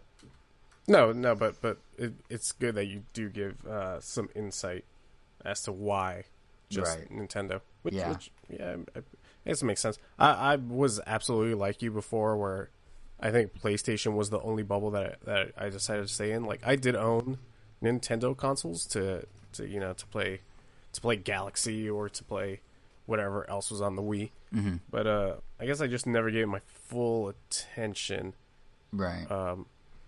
But especially as I grew older, I liked the industry a little bit more and more than the gaming. So, I mean, it's interesting because like even when we're sitting here with the Switch, this is the point I was actually gonna make before I forgot. It's interesting because even when we're sitting here with the Switch and we're like, Nintendo doesn't have anything out, just Paper Mario. What else is coming? There have been like multiple free to play games that are actually half decent that all just came out of nowhere. I mean, Pokemon Cafe Mix. Ninjala, like I know Elder Scrolls Blades, which is a huge game, came out like a month ago. So there's still like we never had that on Nintendo systems before, where it's like just this ongoing like trickle of stuff. And the fact that they're free to play is a big thing. It's like, well, I'm gonna check those out. And then I get like Cafe Mixes. I'll talk about it in the regular show, but it's fun. It's actually really fun. So it's just like those weird little things where it's just like, I already own this system and I'm finding stuff to do here. Do I need to go spend the 400, 500, 600 to get everything else? So anyway, that's the end of my rant. Really quick on Cafe Mix. Is it what I thought it was, like that Disney Sum game? I'm not sure. I actually need to watch some Sum videos to make sure, but I will check before I give my impressions next episode. What I will say as a tease for what's to come, last episode when I said I bet you when I play it I'll like it and say, go against everything that my initial thought of the trailer. Absolutely true. I'm going against it. It's actually really fun. So it has a little more depth than you would think. It's still kind of silly in that you just sort of spin around things, but it has a little more depth. That's enough to keep you engaged or keep me engaged. The guy that doesn't play Last of Us. So gotcha. Well, we might not play the same games all the time, but we watch the same shows every now and then. Yes. Space Force. Yeah. Have you seen all of it? Anyone? I saw the first episode. Okay, I know, Angel, you also saw the first episode. I've also just seen the first episode and felt that was enough. Yeah, so... I also saw the first episode and said, nope. Yeah, so here's the problem with Space Force. Here's my concern with it. I'm not even mad, I'm just disappointed. Exactly. No, that's the thing. They had, arguably... The trailer really... The trailer did not do it. Misled you. The trailer... I wasn't that impressed with the trailer either, to be honest. I watched it... Well, I mean, I felt like the trailer pitched like, it's like The Office... but in space. Yeah, so that's kind of... It's like, this is more of a drama. So this is The Office in space. I think it was more... I never got Office This is The Office, but just with, like, the space branch of the... But see, I didn't even fully get that vibe. By the second trailer, it already felt off to me. Oh, I didn't watch the yeah, no, it's... The thing that bothers me about it, but yet I still made it through because I held out hope, is they got a stellar cast. They have a good concept. And they have, like, Steve Carell and Greg Daniels. Steve Carell being obviously the face of The Office. Greg Daniels being the guy that created The Office and is, like, kind of a comedy powerhouse. He actually... he has another show right now out. He does on Amazon. I forgot what it's called. Yeah, is that him or is that I believe Mike Schur? I think it's Greg Daniels. Because Mike Schur's doing... he just finished Good Place, and he was doing Brooklyn as executive producer, Brooklyn Nine-Nine. Wait, is he not working on Brooklyn Nine-Nine anymore? I think he's a producer of it, opposed to that directly hands-on. Although I may be wrong. Well, I mean, like creative-wise. Oh, no, didn't Mike Schur create Brooklyn Nine-Nine? Did he? If he did, then he hasn't changed his role with it. He hasn't changed his role with it, as far as I'm aware. So whatever he did at the start, he's still doing. But like Greg Daniels, he's a big. He had one of the most successful sitcoms ever, and he surrounds himself with good. Like, fun fact, when Conan and him first got started, Conan O'Brien, they actually lived together and were writing partners. Like they were roommates. So they've obviously gone different paths, but like he has like that foundation of comedy in the same way, in the same realm that Conan did back in the 80s. So Conan was at The Simpsons, and Greg Daniels was doing whatever he was doing. So like there's all that pedigree there, and it should be really good. And like John Malkovich, like individual people are really good. Like John Malkovich kills it in his role. I feel like he's so in it. It's not necessarily always funny, but he's so in it. And like Ben Schwartz, he's basically playing, for Parks and Rec fans, John Ralphio. He's basically playing what if John Ralphio was like a business professional. So it's still kind of John Ralphio, but in a slightly different, like through a different lens. And he has some really decent moments. But then it starts to fall apart scenes because, as you guys notice, you're expecting a comedy, right? And that's kind of half drama, so it's kind of a dramedy. But then like they match, and if they want to go that route, that's fine. But the problem is they match the drama with the most absurdist of comedy. With all these comedy stars, too. I know. And no, that's fine, because like Steve Carell's actually a really good dramatic actor. Like Big Short, he was really good. He could be, yeah, but... He wasn't in this. And you notice when I rattled off... I was expecting a comedy, not... Yeah, and the thing is, not only that, but when I rattled off, like Ben Schwartz is great, John Malkovich is great, Lisa Kudrow plays Steve Carell's wife, and she's pretty good. Like, I'm rattling off, there's some people... whose names are escaping me that are like supporting characters that are really like Jimmy O Yang. Yeah, he has some great. He has some really solid. Like he's really good at like flipping a switch between just being deadpan serious and then kind of ridiculous. Like he's good. He was great in Silicon Valley. But yeah, so they have all these great people, and then Steve Carell's doing like the most weird, like I don't know. He like fades in and out of this like tough general voice that he like. Yeah, and he can't hold it constantly so much. I don't know. So he does it the whole series. Oh, does he? So I don't know if that's because Steve Carell. I think he's over 50 years old at this point, right? I think he's like 52 or something. So I couldn't tell if that's just because he's getting older and the time in between the last episode of The Office that he was in and now. No, it's a voice. How his voice is developed. It's a voice. So he's just straight up a voice. It's a voice, but he doesn't do it constantly. So what I started to pick up on is it seems like the character's doing it when he has to act as a leader for his people. Like he does it as like, I'm the tough general. But then in the more like what's the word I'm looking for? The more like he's at home. The moment where he could drop the facade, like so the more personal moments, the more emotional moments, he uses his normal voice. Which is a weird, like I see what he's kind of going for, but it doesn't really work. And then there's a weird thing they do where like, oh, he's just. I thought he was just forgetting to do it. No, I think that's what he's trying to do. But even that's what I know. That's what it came off. It did. No, it did because that makes sense. What you said that like, oh, that makes sense. But the problem is, it's not like I said. Like Batman. But he's literally Batman. No, but the thing that's weird is like I think you'll notice I said I think what he's doing.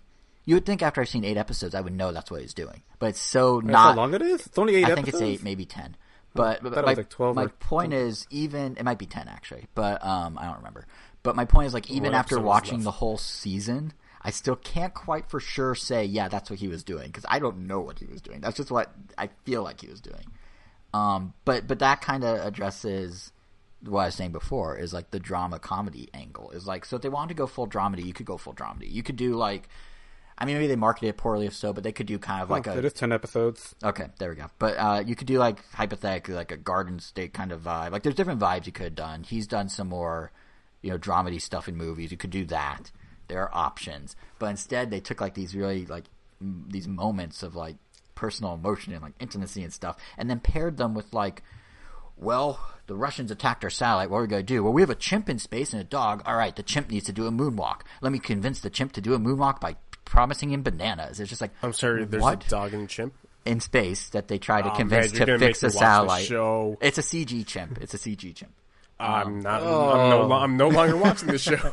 But my point is like, so if they want to do the whole like, oh, he's struggling with like keeping the base safe, and his daughter doesn't like that she had to move, and she's like acting out, and there's like a whole scene, bit of a spoiler, a whole scene where him and his wife, who is incarcerated for reasons they never explain, like they have a whole conversation about like, should they have an open relationship because it's unfair to the two of them to not be able to have intimacy, like all this other stuff, and like, it's like a whole like 15-minute serious thing.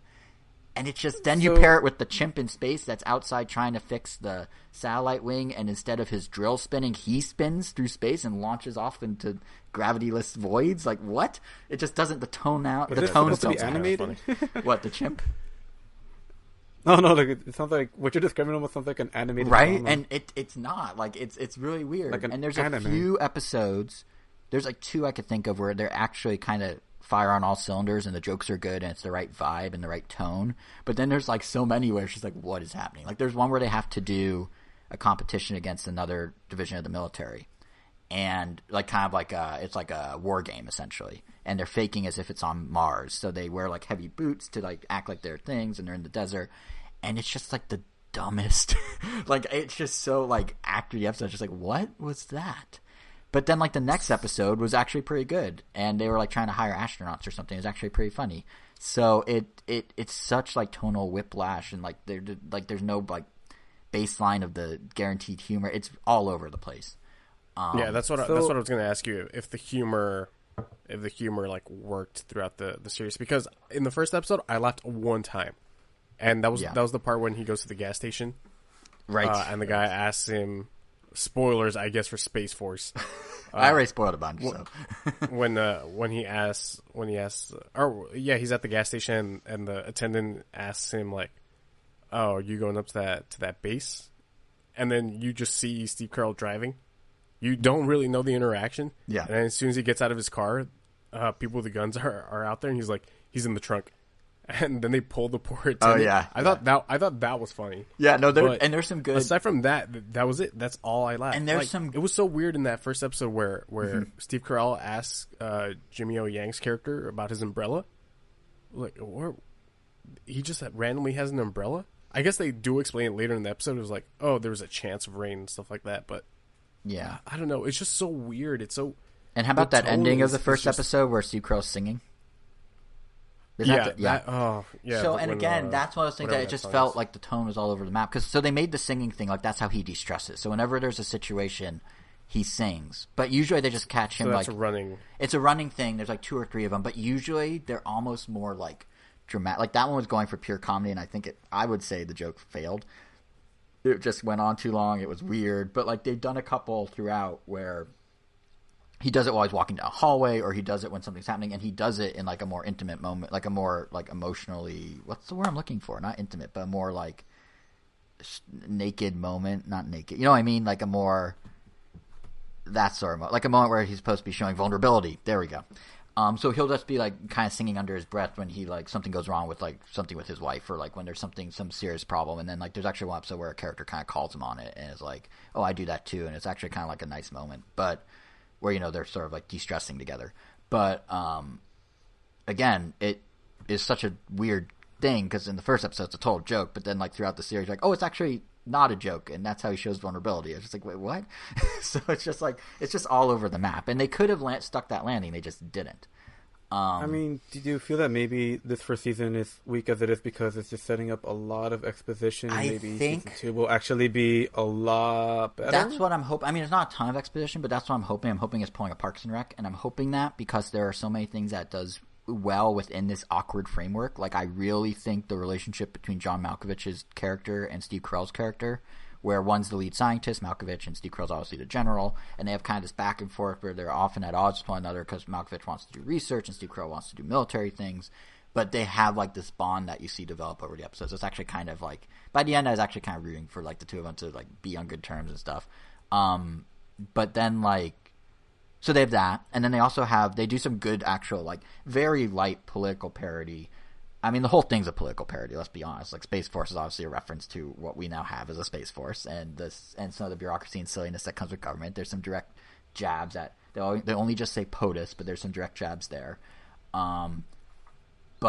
And the thing I was going to say is there's some good... Like, they actually cast someone... So they have an episode with a hearing about the money being spent at Space Force, and they cast a perfect kind of like parody AOC type, a perfect sort of Pelosi type. So like they're hitting those marks, and there's enough there, and the season ends on a total cliffhanger. So there is a season 2, I'm pretty sure, and I'm hoping that they can just improve that framework Like, they have the framework, they have some characters that work, they have some that don't. I'm hoping they kind of look at the feedback from season 1, because I think what I'm saying is about what everyone's saying, which is like it's really middling. Like, I think it's like 50% on Rotten Tomatoes, where it's like there's some stuff that works and there's some stuff that really doesn't. And I'm hoping they just kind of like figure out how to move the pieces around to make it just click correctly, because the pieces are there. It's just very scattershot right now, even from episode to episode. I mean, that doesn't really instill faith in me that I should continue watching this I show. think you should wait for reviews of season 2, and then if season 2 is good, do kind of what everyone says to do with Parks, and just like power through season 1. It'll make season, like, it'll help set the ground for season 2. Netflix does a good job of doing like little video recaps in between. Or you could do that. Like, yeah. They have like a standalone, like I know they did that for BoJack, where it's like, oh, here's like a recap of season 1. Yeah, and the only concern I have is like, so maybe Greg Daniels and company will be like, oh yeah, we should step this up, but I don't think Netflix cares about quality as much as they used to. They put out 62 new shows in July, or they're planning in June. They're planning, or no, July or June. They're gonna have 62 new shows, new seasons, new shows. It's the eShop all over again. It's like but when you can actually keep up with everything, and now it's like... Well, and that's not... Isn't that a mix of originals and stuff that they're licensing? I was under the impression it's Netflix originals. 62 new originals. No, Kevin's right, because they count a lot of animes as... Oh, that's what you mean. Yeah, anything that's there to... But they're just like, nope, that's not an original. Yeah, anything that's new to that market. We'll say that. So okay. not like syndicated old shows. Yeah. It's 62 different... Netflix exclusives. 62 Netflix exclusives. Yeah, but the thing I'm getting at with that is that... And obviously Netflix is a global audience. Obviously they have the data that can drive these more niche shows for niche audiences, and not have to worry about, like, is Anime 25 that we just bought here going to appeal to the same thing as to the same crowd as Space Force? No, so we can push out both at the same time. But I guess my point is, if they're putting out 62 things in a month, you can't have the same quality control as when they only had House of Cards, Orange is the New Black, and BoJack. All of which were a very high bar because they were... House of Cards with a Netflix exclusive. Yes, it was their very first show. And you can literally... I mean, obviously some of the drama around the cast of House of Cards led to the cards to fall. But like, you could see as Netflix started diverting attention to other things, House of Cards quality started dipping. But they kept renewing it because they had a big audience. But it wasn't like... I guarantee if it was still their one flagship show or one of 3 or whatever, they would have like refined that thing and polished that thing so much more than they did. Because like the first 3 seasons versus the last 2 or 3 are like entirely different shows. So I hope Space Force, I hope the creative forces behind it want to, take the feedback and work with it. But if they just pump out another season like season 1, I would not be surprised, and I wouldn't fault them for it, because like it's probably getting tons of viewers because of who's involved. It is as far as Netflix is concerned, it's generating the revenue they need, probably, because it's such like a banner show for them. So even if you don't like it, if you watch the whole thing like I did, you gave Netflix what they were looking for, and they could just do it again, and maybe I'll do it again, maybe I won't, I don't even know. So it depends. Like, there's just enough there that kept me kind of like, all right, let's see. And I don't know if that might hold true in season 2. I'm not sure. But yeah, so that's my take on Space Force. Well, I mean, your take, Angel, because I guess we really didn't get your take. Oh, yeah. Aside from one and done. I mean, that was pretty much it. Like, I went in... I saw the first trailer. I thought it was going to be way more of a comedy. It wasn't. And, I don't know, like, I saw it with my sister and my brother-in-law, and, like, it just didn't really... None of us were just feeling it, and we were just, like, I don't know. Steve Carell's character felt like it probably needed to be in a different show. Like, half the characters kind of felt that way. Mm-hmm. And then we just kind of decided we were just going to stop right there. I wonder... But I was but definitely curious to hear... I mean, definitely happy to hear Jason's full impression, just because I am still kind of curious, like, did it get better? Some episodes are solid. Like, kinda? 2. Yeah. No, I think I like... I think I like... Yeah, 2 out of 10. 20% of it may be worth your time, but then maybe not. But it's like stuff like this. Like, I mean, if the show, like in season 2 or season 3, does get better, like, I'm always like brought back to examples that people will say, just like to kind of bring up anime again. They'll say like, oh yeah, like the first 30 episodes are really slow, but dude, like after that it gets really good. Or like, oh dude, they just like pull through like the first couple seasons, but like, yeah, 60 and onward, amazing. It's like, yeah, it's the Parks and Rec scenario. Well, Parks and Rec had the benefit of the first season only being 6 episodes. True. And this one's only... Also, you're not just telling someone to watch like whole seasons and just stick with it. And also increasing dramatically in quality between the last episode of Season 6 and the first episode of Season 2. Season 6? So, the last episode of Season 1. Oh, Episode 6, yeah. Episode 6, yeah. You know, it's once they got rid of Mark. I don't know if he was the problem, but once they got rid of Mark... Mark was in the majority of Season 2. That's right. He left after 2. Yeah. Mark Brandanowitz was... I thought he was a great character. What are you talking about? No, I was just making the joke that he was when everyone said it picked up. I got my seasons mixed up, so never mind. When I'm blanking on his name, Adam Scott and Rob Lowe joined. Yeah, I think that's when Parks hit its stride. Was once they had that cast. Mark wasn't bad. I didn't mind Mark, but yeah, I thought like once Adam Scott and Rob Lowe were there. Yeah. Speaking of Parks fans, not to promote competing podcasts, but Rob Lowe has a podcast called Literally now, and Chris Pratt is the first guest. So if you want to hear them reminisce about Parks, I'm sure that's what they're going to do. I might actually listen to that.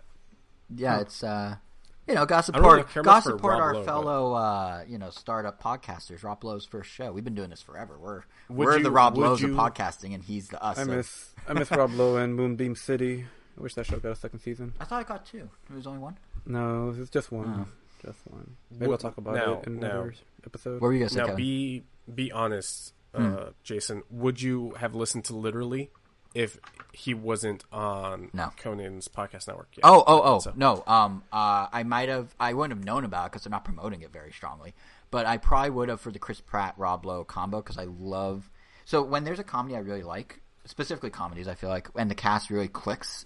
Like I like going to like Paley Fest panels and seeing them all interact and I feel like hearing stories like war stories of the Parks and Rec days would be really fun. So I probably would have still listened to it, but I wouldn't have necessarily known about it without it being promoted across Team Coco's channels. Gotcha. Yeah, like that's why I love Community so much. Is not just the show, but I really like the cast interactions when they're like off camera, and like I saw them at Paley Fest like 4 years in a row or something. So yeah, when that Paley Fest when they showed G.I. Jeff, Donald Glover wasn't there, was he? And the 4 times I've seen that cast, I've never seen him among them. Yeah, he was probably like at the first or second Paley Fest. He was at like I think he was at the very first one and then stopped, and then it became a tradition for Paley to always have the community cast. And it would change. He was gone by G.I. Jeff. What am I talking? Oh about? yeah, he was. But I forgot that's about right. that. But yeah, he was definitely there the first couple Paleys I went to, or definitely there in the show still. First couple Paleys, but he and Chevy Chase sat out the panels. And this was as Childish Gambino was starting to ramp up. Like like the EP and the mixtape and Cul-de-sac were out by then. Camp was coming out, I think. Actually, Camp might have already been out a couple months at that point for the first panel I went to, because I think I went March 2012 and Camp was 2011. So, right, yeah, or was Camp 2012? I don't know. Either way, he had a rap career to go pursue. Yeah. Will you be going to the Paley Fest panel for Space Force? Probably not. No, I don't even think there is one. But you like all that cast. I do like some of them, but I don't know if I can invest enough in the show. I did have tickets to see the Mandalorian panel at Paley Fest before coronavirus took over. That would have been cool. Could have met Baby Yoda. But it's called The Child.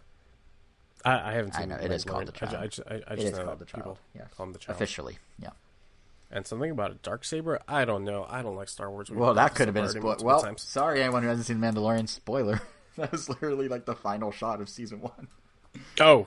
All right. Well, and then I made it worse by doubling down and explaining what you spoiled. Okay, no, we'll fix it in editing. Yeah, we'll just edit it out. So I think that's all we've seen for television. Movie-wise, Angel, you want to talk about a little something?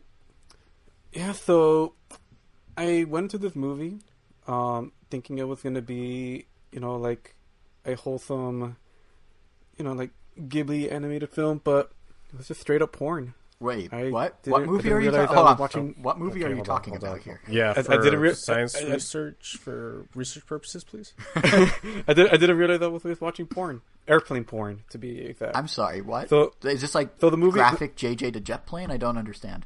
So the movie is called The Wind Rises. Okay.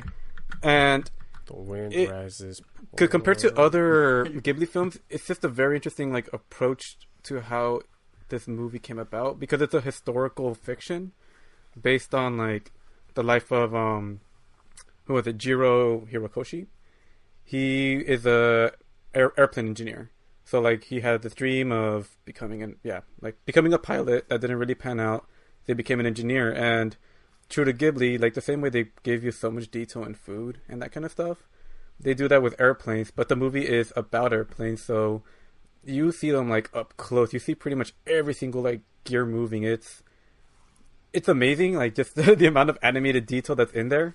But yeah, it's like, damn, like he really loves airplanes, like down to like how the rivets are cut and everything, like how smooth the wing line is. Like it's the main character, or who directed? Was this Miyazaki? Miyazaki.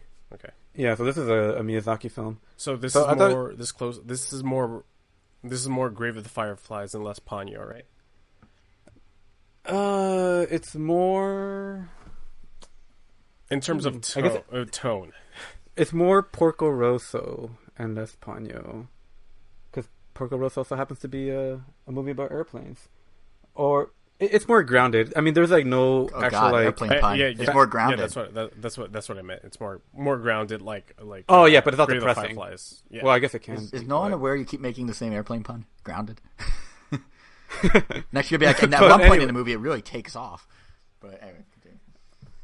Yeah. So half the movie is just historical fiction, and I mean, it's interesting to follow, but because it's still a Ghibli film, like, and it's more on the realistic side, like there isn't any fantastical element except in the dream sequences. Like they have plenty of dream sequences, you know, where the main character is dreaming about his next airplane design, and he interacts with a real world Italian engineer like named Caproni, who, because it's his dream, obviously doesn't act this way or did any of the things he did in his dreams, but that's where like they really flex their animation skills and like the fantastical, like, whoa, look at all these super crazy airplane designs that would never work in real life, but like it's just beautiful, like just the way everything's animated. I mean, it's kind of hard to at this point just like not say that every time for every Ghibli film, just because like everything is like hand drawn, hand painted.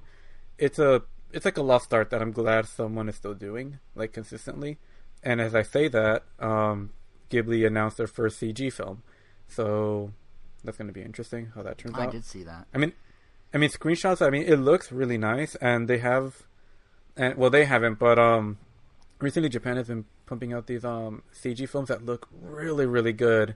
Like the way things are animated, just it gives them more of a cartoony feel. It's kind of like the way Hotel Transylvania is animated. Like I feel like not enough CG animated films are animated that way. Like everything just kind of has a quasi-realistic feel to it. Like at this point, it's kind of called like the Pixar or Disney animation style. Like everything just has a standard movement to it. But when you're watching Hotel Transylvania, or I don't know if any of you saw the trailers for the Lupin the Third CG movie that came out recently in Japan, they have a very stylized way of movement that just looks like, whoa, that looks really cool. I mean, that's why it's great that like movies like Spider-Verse really break that mold and like stand out in their own way. And, you know, Ghibli, maybe they'll do that with this next film, hopefully. But, you know, it's just nice if things just don't all look the same. But essentially, back to the airplane porn. When it isn't doing that, they decided to essentially take this historical fiction and combine it with a novel called, I guess, The Wind Has Risen, which is essentially like a novelization of the author. He wrote a story about his relationship with a woman and how she got tuberculosis and like passed away, and very sad stuff. But for whatever reason, I guess Miyazaki thought like, I really like the story about this engineer, but it needs a dramatic tone, a shift to it, so he just kind of combined them both. And it works, but I felt like watching the film, it kind of really felt like you didn't really need to have that love story in it, and the film would still end the same way. But I guess it gives you something else to have in the back of your head, like, you know, like there's more than one thing going on. But I kind of felt like the story of the plane, or his passion for engineering, was enough, because you really feel the drive and you feel like the desperation and just the love for that career. But, you know, I mean, not that the other part was bad, it just felt included as a part, as opposed to being like seamlessly integrated. But and I guess now knowing that is kind of the case, it does become more evident. Otherwise, I mean, I don't know. It's still a good Ghibli film. It's definitely not. It's no Mononoke. It's no Spirited Away, but it's somewhere in the middle. I would say something that I definitely have to bring up that is probably more jarring than the airplane porn is the fact that the majority of the sound effects are done. I was gonna say by hand, but I guess by mouth. Wait, what? Oh, okay. Which is really weird. Like, wasn't ready for that one. Like, I get what they're going for. Like, sometimes it feels like the sound effects are actual, like engine sound effects. But like 100% of the time in the dream sequences, the sound effects are made by mouth, which, it fits with the tone and with the way the story's going. It's like, oh, it kind of gives it a whimsical, like, childlike look to life because, everyone's played with planes, everyone's made those sound effects. So it almost, like, kind of elevates that a little. But then when you see it or when you hear it, when it's not a dream sequence, it's just kind of weird. It's like, why is it doing this? Straight up jarring. Wait, so is it like the planes are flying? It's like meow and things like that. No, not that much. It's like someone is actually like doing a good job of like replicating the sound effects. Are you saying but that's you a straight bad up job? know? But you straight up know it's like a person doing it. Like they're doing it the way they should be doing it if they're trying to replicate it. But you can't get away from the fact that it still sounds like a person. And I mean, there is one scene in particular where it's not a dream sequence. Like early on, there's like an earthquake. And that is done all with like, like by mouth. And it's kind of weird, but it almost kind of makes the earthquake and the ensuing catastrophe sound almost like a monstrous event or like a monstrous attack as opposed to like the typical like crashes and explosions. It just sounds like, it sounds like a beastly, like some otherworldly thing. And I felt like that kind of worked. Like it just made everything sound scary. It just felt different because, I've never really seen a movie that did that. And I don't know, it's kind of weird. Like it's definitely an experience. It's an interesting movie. You could tell that we're just trying this out because I mean, who else is going to do it if they didn't? So, I mean, I applaud them for that, but I don't know if it hit most of the time. Story-wise, I liked it. The romance part, like I said, felt kind of just tacked on, but I mean, it still worked, but I mean, it's something that you just have to see if you see for yourself when you watch it. But yeah, I mean, as far as Ghibli films go, I would definitely still recommend it overall. It's just beautiful, weird, and if you really like airplanes, I guess you'll really like this film. So, have you been watching these all on HBO Max or from your collection? From my collection, I'm only missing 2 Ghibli films, and they're not considered must-watch. I'm missing one called Ocean Waves, which was animated by Ghibli, but it's kind of like it's never really included in a lot of their lists just because it was like, all right, here you guys, here's like a few new people, have at it at a project, see how it goes. And it was kind of released in like independent film circuits before it was kind of made available. It wasn't really it wasn't a wide release kind of thing. And the only other one I don't have is one called Meet the Yamadas, which is just an adaptation of a comic strip that is from Japan. So, it's like the movie's like a vignette. It's a bunch of vignettes that are pretty much just take the comic shorts or the comic strips and just make little 10, 11-minute segments out of them and just string them together. So, that's not really like a movie that the Western audience would really appreciate or it would really click with as much. I'm going to buy them eventually just because why not? At this point I have all of them, but yeah. What's it called? Are you the same with your brother where they all have to, because you're buying the Blu-rays, right? Yeah. Where they all have to be like in the sleeve, like they have to be. They consistent. do. If I can get it in the sleeve, I will get it in the sleeve. But oh god, like because I think your brother just straight out refuses to buy them if they don't come with the sleeve. I mean, if I know I can get it with a sleeve and it's available in front of me without the sleeve, even if it's cheaper, I'll still won't buy it until I can get it with a sleeve. But sometimes like I just have to accept it. Like I think that's like where I'll flex a little more. Like I feel like Ghibli's like just a horrible I started at a bad time. Like, I started when Disney still had the license to distribute these films. So they came with these really nice like sleeves that had gold and shiny blue on the side. They're all uniform. Yeah, they look like a nice set. And then at some point, G Kids got the rights to them, and Disney didn't finish adapting all of them. So I started getting the G Kids versions, which also came with sleeves. But then some of them don't have sleeves. Like, they just straight up don't release them with sleeves. Mm-hmm. So I have like half of the collection is in this uniform G Kids form, and the other half is like in this nice Blu-ray Disney form. And then there's like 4 in the middle that don't have a sleeve whatsoever. And then there's one, Grave of the Fireflies, which isn't technically under the Ghibli filmed umbrella. It's just animated by the studio, which is why I think it isn't in HBO now. Like, that one, like, it's just kind of there, like in its own little Blu-ray case without a sleeve. But if you go overseas or in other countries, they literally have like one nice box set of like every Ghibli film up to that point. And it's like a giant, I guess like faux, I guess what is that? Like tweed material? I don't know what to call it. It's like this weird fabric, but I don't know. It looks super nice, and I kind of wish we had access to those, but there's a real nice way, easy way of buying those. And at this point, because I'm so far in, like I don't know if I could buy a box set. That's gotta be frustrating. Or at least I wouldn't know what I would do with these. I mean, I guess I could donate them all if I see a box set at the right price, but I also do kind of like having individual cases for them. But I don't know. Collecting is weird. I'm always. Oh, sorry. Oh no, it just kind of sucks, especially with some TV shows like the 2003 Ninja Turtles, like my favorite interpretation of the Ninja Turtles. My brother and I were collecting all their DVDs. This was before Blu-ray. They released them for whatever. This was back in the day when instead of releasing like one season, they would release like, volume 1, and it was like 4 episodes, and then volume 2, and then volume 3, and then if you would get like maybe 5 volumes, that would be like the equivalent of a season, but they never straight up end on a season. They're just kind of flow.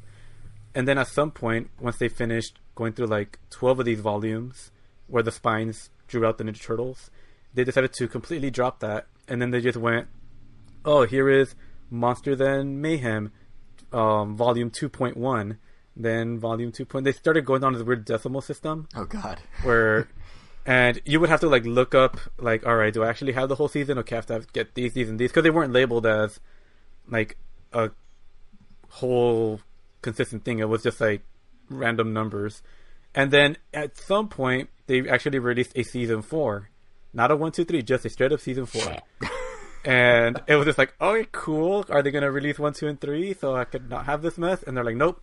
And then the next time, and by now Blu-rays exist, but they're just not releasing it in Blu-ray. And then finally, where they ended, they finally figured it out. They had season 1, part 1, season 2, part 2. Bam. And then they had season 2, part 1, season 2, part 2. And then they just stopped. And that's where it ended like 10 years ago. Did they at least finish the spine art for that first set?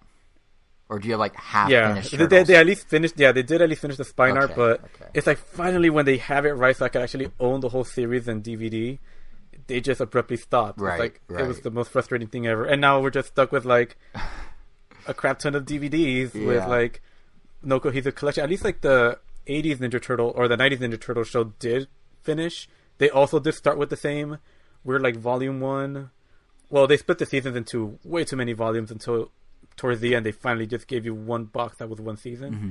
And then after we completed all of those, they released a Turtle van with all the DVDs in there. So, So they finally came to their senses. Yeah, but by then it's like, I'm not buying these again. Yeah, the spine thing, like that hurt me deeply because I remember, the chance that it would be not finished. Because I remember Nintendo Power used to, on all their issues, have spine art, and if you had a whole set of Nintendo Powers, it'd be like, look, it's Link on the King of Red Lions from Wind Waker or whatever. And there's a couple times like my issues got lost in mail, and I had to go buy the issue. 1, because I wanted to read it, but 2, because I couldn't just have a missing piece of Link. I needed the full spine art, and it would drive me crazy as a kid. So I definitely feel that. I'm glad they finished it and you didn't have to go through that conundrum too. I mean, I love collecting stuff. I mean, at least with Transformers, like they actually released like a complete first season on 1, Season 2, for whatever reason, was split into 2 different DVDs. And for whatever reason, Season 3 and 4 were put on one box, like on one DVD box. So we have 4 boxes for 4 seasons, but Season 1 is 1, Season 2 is 2, and 3 and 4 are 1. That's very weird. Yeah, that's. And then Beast Wars luckily gave me 2 DVDs, but it's technically 8 CDs, but 2 boxes with Season 1 on one and 2 and 3 on the other. But at least those are complete and simple. Like, nope, Ninja Turtles is just going through a nightmare. I don't know if Nickelodeon is ever going to do it. They still release the newer Ninja Turtles, the 2012 ones, on DVD, but no, they never released a Blu-ray for some reason. So I don't know. I feel like we're cut from a very similar. I feel like I know you on such a deeper level after hearing this, because we're cut from a very similar cloth. Like, I remember, like, if you look at game boxes, right?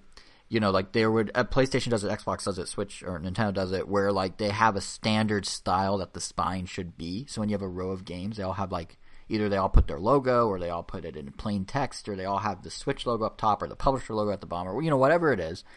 And then there's always that one third party that's like, you know what? I'm not going to follow that style guide. I'm just going to do what I want. So you have, like, all these perfect spines. And then there's one that's just like, I'm Elebits, and I'm going to do my logo instead of plain text. Sucks to be you. And it's just like, why did you ruin it? You ruined the aesthetics. Like, I totally understand where you're coming from with this. Don't even get me started on Disney. Like, since I have pretty much... I've been collecting, like, a bunch of the Disney films to the point where I don't need to get Disney Plus if I want to watch a classic one. But there was a point where they had, like, their special editions ones where they had the exact same spine, same art, everything was nice and uniform. Then they started going to their diamond editions where they were all silver spine. And it's like, all right, I guess we're doing this now. And then at some point, the diamonds started becoming gold, and now they were gold for some arbitrary reason. And then now, more recently, they started re-releasing everything in the Walt Select version. So now they're all like white and more like, I guess they're all uniform and just plain white with on the spine with the names.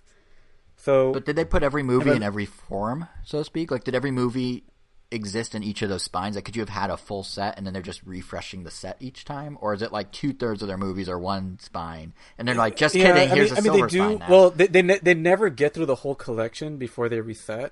They just get... It's kind of like they start over. It's kind of like Nintendo. Like, they start re-releasing everything from the beginning. Right. They only get so far and then they just start over again. Right, it's like the virtual console. So depending... and because, like, they're very... At least at the time, they were very strict on their, like, when something goes to the vault, like, you can't find it anywhere. Right. So... By the time I started collecting them, I couldn't get them on... I caught them, like, on the tail end of their special editions. So then I started on their diamond, but then they restarted... I pretty much caught them, like, restarting 3 times when I was, like, collecting these things. So the Disneys just look completely not uniform It's so frustrating, isn't it? Like, I'm a nerd about branding. And for whatever reason, Dumbo, I have it on Blu-ray, but they gave me but they only give it to you in a DVD case, so it's like the one tall one. Oh, that's like, like why? Oh, that's disgusting. Yeah, that's horrible. No, because I either have to like put all my, and I have my movies like in a certain order. I have like first of all my Ghibli films, then all my Japanese, I guess, anime films. Like you have like Akira, Promare, Metropolis, stuff like that, and then you have the Disneys, and then I have like my other that don't have enough, like like Fantastic Mr. Fox and great movie, freaking Island of Dogs, the Transformers movie, Spider-Verse, Coraline, other studios, but since Disney isn't at the end, because it doesn't really make sense putting it at the end, Dumbo can't be with them, because then it will just stick out like a middle finger, so I just gotta put it at the end next to the Lego movie, because even though that's a Blu-ray and 3D, it comes in this giant box with Emmett's face on it, so... To reference Fantastic Mr. Fox, it sounds like you really have a cluster cuss there. Isn't that what they say in it? Cluster cuss instead? Yep. Well, yeah. Well, they just say you're cussing me instead of... No, but at one point they say cluster cuss, I think. Because I remember thinking that, but... No, they say that. They use the word cuss often as... But no, like, I was going to say that, like, I have always, even as a little kid, been a weirdly into branding, like a kind of a branding nerd. Like, I remember distinctly as a kid, anytime a cereal box changed design, I'd be like, oh my god, look at, and I like point out to my parents, like, look, they like Toucan Sam's nose is like slightly different now, and the logo's a little bolder, or like weird things like that. So like, you're talking about like literal physical changes. Like, if there was, I don't remember which, it was either Midway or Ubisoft in the GameCube days, maybe, or there's one spine where the third party publisher is just like, I'm just gonna put my little logo at the bottom. No other publisher did that. It drove me insane. It's literally a dot but it drove me insane. So that's what I hated about Nintendo too. Like all their Wii U boxes were blue. Mario Kart Wii's was red. Yeah. Even though like the Wii U logo itself was still blue on the paper, so it just looked nasty. It wasn't like New Super Mario Brothers Wii where the whole thing was red, which looked nice. Yeah. Even though it stood out. Yeah. So I had to take the plastic case out of Mario Kart Wii. I switched it with the Legend of Zelda Wind Waker HD because that's in the collector's edition, so that's inside the box. Yeah. So so the red box is out of sight, and now they're all blue. So it's like, all right, cool. I haven't quite done that, but no, definitely that. Or like, when like PlayStation, I think it was PS3 where they rebranded everything when they did. Yeah, everything got shorter. Everything got shorter. They changed the logo from Spider-Man font to what's. Oh no, it got longer. Oh yeah, they got a red thing on the top, and then they put it sideways. Yeah, and then like they changed the logo and they changed the spine and they changed the header, like the unified branding. I was watching from afar to kind of bring it full circle to earlier. I was like, thank God I'm only a Nintendo fan because I would lose my mind if I had half my games in one box of one height with one style and half of the games for the same system, totally different style. So, yeah. Do you do any of this, Kevin? Like, are we crazy? Are we like a collection of movies? No, absolutely not. I was about to say like, I'm thankful that like pretty much everything that I get is just digital now. Mm-hmm. But then I remember the first episode where I became the third chair of Random Nintendo. Mm-hmm. I complained about how I bought the Mission Impossible series on Vudu, and when you select the movies, like they're all consistent. They have the positioning of the title exactly in the same position, with the exception of Mission Impossible 6, which is like. It almost looks like the teaser poster that came out. Oh, so visually as you go through the things, they're not aligned anymore? Yeah, so it's like 1, 2, 3, 4, 5, at the bottom left corner, it says which movie it is. But nope, Mission Impossible Fallout, nope, it's just straight up the poster that they used. Well, it's funny because even digitally this is interesting. Like, there's so many people that freak out about like when a company's like, here's our Switch game icon. And then there's like all these people like, no, that's not the right styling, or that doesn't fit with the others, and it's like it's a whole thing. So yeah, it's not a strictly physical thing at all. Who was it? Who was the first? It was like Snake Pass. It was Snake Pass that started it, and now there's a little more like looseness with them, but there's a on Reset Era, the gaming forum, one of the bigger ones. There's a whole ongoing thread of Switch icons where everyone just is like, here's the icon for this game. I have these concerns about it, and they're like, oh, well, we hear you. And then like developers go and be like, we're going to fix it. And then they do an update and they fix it. And so, yeah, it's really this episode in a nutshell is just first world problems, isn't it? Yeah, pretty much. Oh, man. Like, I think the worst, one of my least favorite ones is, I guess it's when movie titles aren't consistent with their own, like, numbering system. Like, luckily, like, I've seen these, kind of like this, and like, I've seen these from afar, so I'm like, oh, God, I'm glad I don't follow these. But just like, if I had on the shelf, like, They have like the Rocky movies released. It's like straight up Rocky 1, Rocky 2, Rocky 3, Rocky 4, Rocky 5, and the last one is just Rocky Balboa. Mm-hmm. So it almost looks like a prequel. That one's okay. I think like where it gets like worse is like I guess with the Rambo, because you just have the first one just called First Blood on the spine. Oh then yeah. Then it's Rambo First Blood Part 2. So it's like the second one like Rambo 2 First Blood 3. Yeah. But it's like no, it's just Rambo 3. And then the fourth one is just called John Rambo, or I think just Rambo. No, I think just Rambo. Yeah. And then the newest one, like that. The newest one I think is just called. Oh, it's called Rambo. Last Blood. Or Last Final Blood.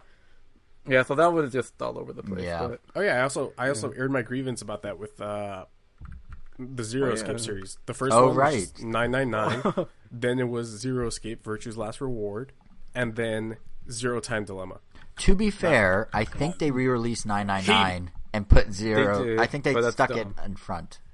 Yeah, but then for Zero Time Dilemma, there was no Zero Escape in front of it. Well, what are they doing? So they retroactively corrected themselves, but then going forward, they said nope. I hate it so much. What is so hard about consistency? I know, right? That's all we ask. That's all anyone asks. Consistency. I mean, really, every problem in the world boils down to people breaking a consistent pattern in many ways. If you think about it. Virtue's Last Reward. Like, if you really if you want to get real deep, like, it's when expectations are defied that things go awry or things become funny. That's the root of comedy. Everything's about expectations. So yeah, when consistency is broken, things go crazy. Sometimes in a good way, sometimes in a bad way.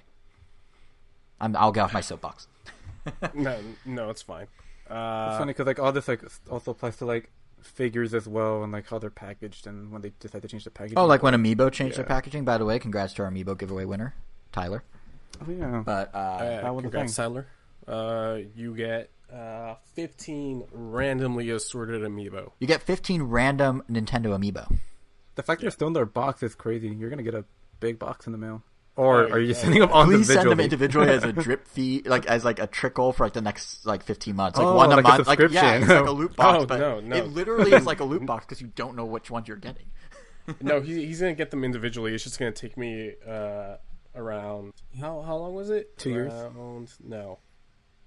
If I don't stop driving, I'll get there in. Oh, you're driving 27 to him. hours. You're driving to him. I'm driving to him. Okay.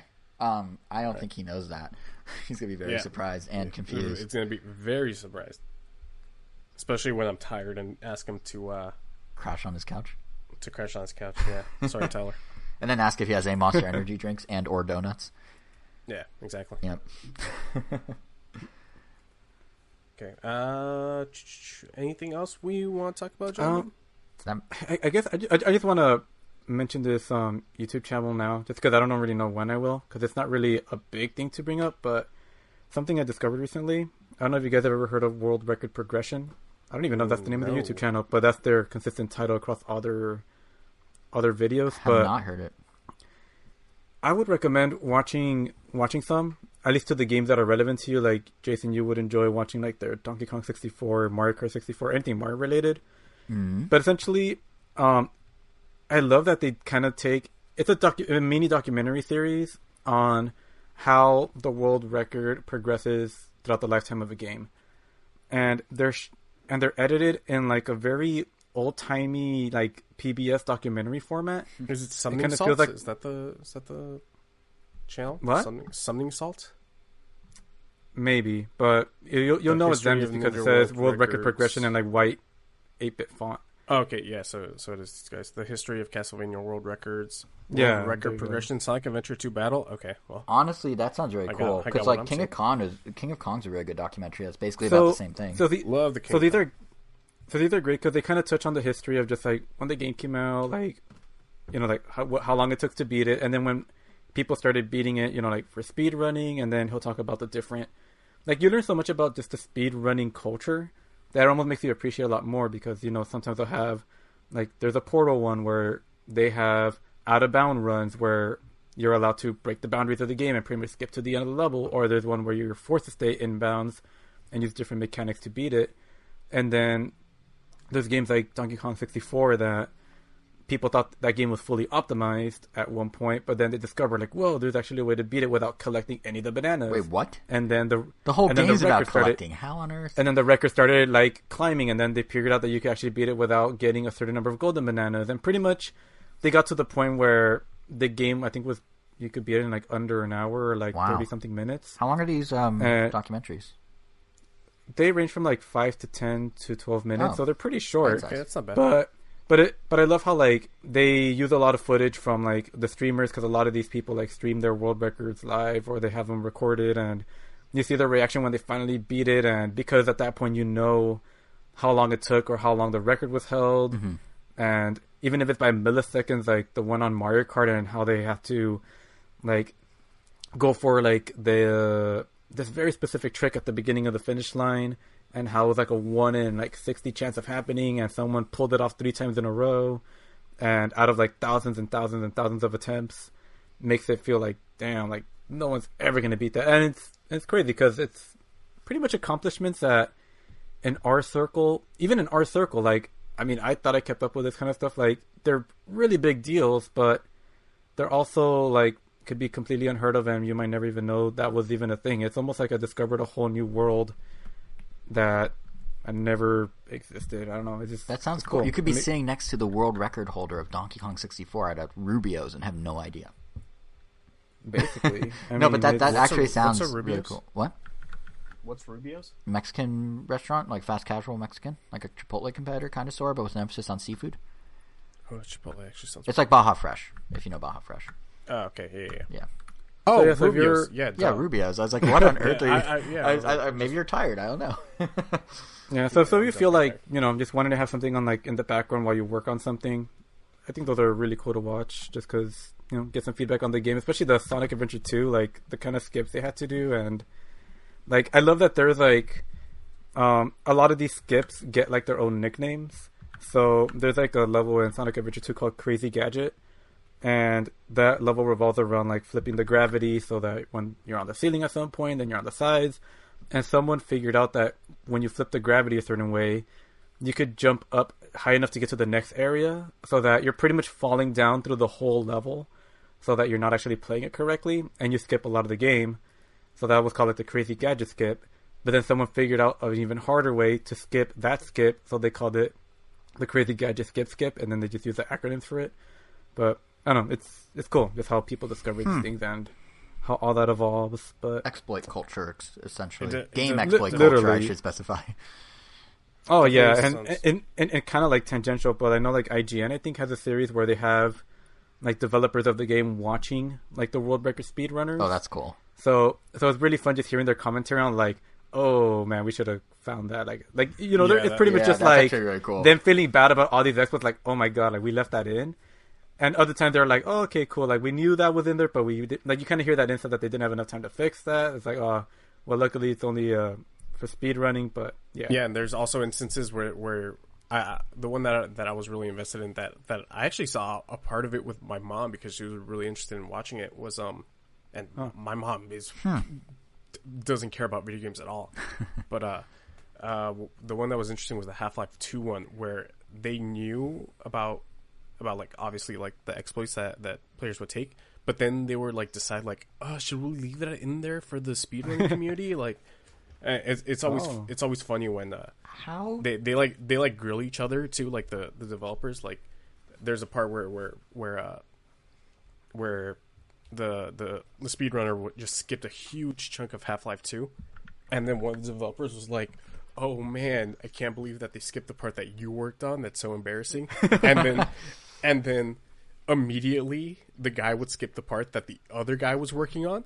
So it's like, perfect. Oh, I shouldn't have. Yeah, so it's really funny. Yeah, that series is great. It's definitely, that YouTube channel definitely sounds like the perfect channel to have on the side while like I'm playing Final Fantasy 14. Just like something quick and dirty on the side that I don't really have to pay too much attention to, but it's always there just to listen to, Kevin, how did your mom end up watching Half-Life 2 with you if she's not into gaming? How did that like come about?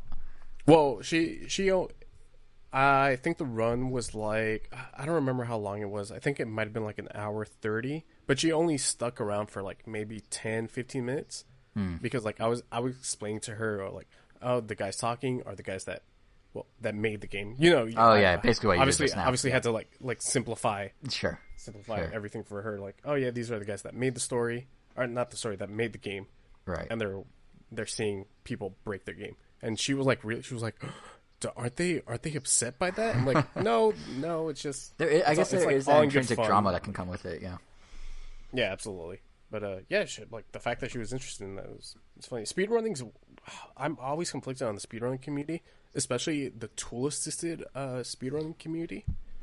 Yeah, tool assisted. I feel like if you want to say you hacked the game and did something cool, call it a hack. But to be like, oh, it's a tool assisted speedrunner, it's like, well, you're not speedrunning the game. You're speedrunning a modification you made to the game. Thus, you are not speedrunning it. You are hacking it. Yeah.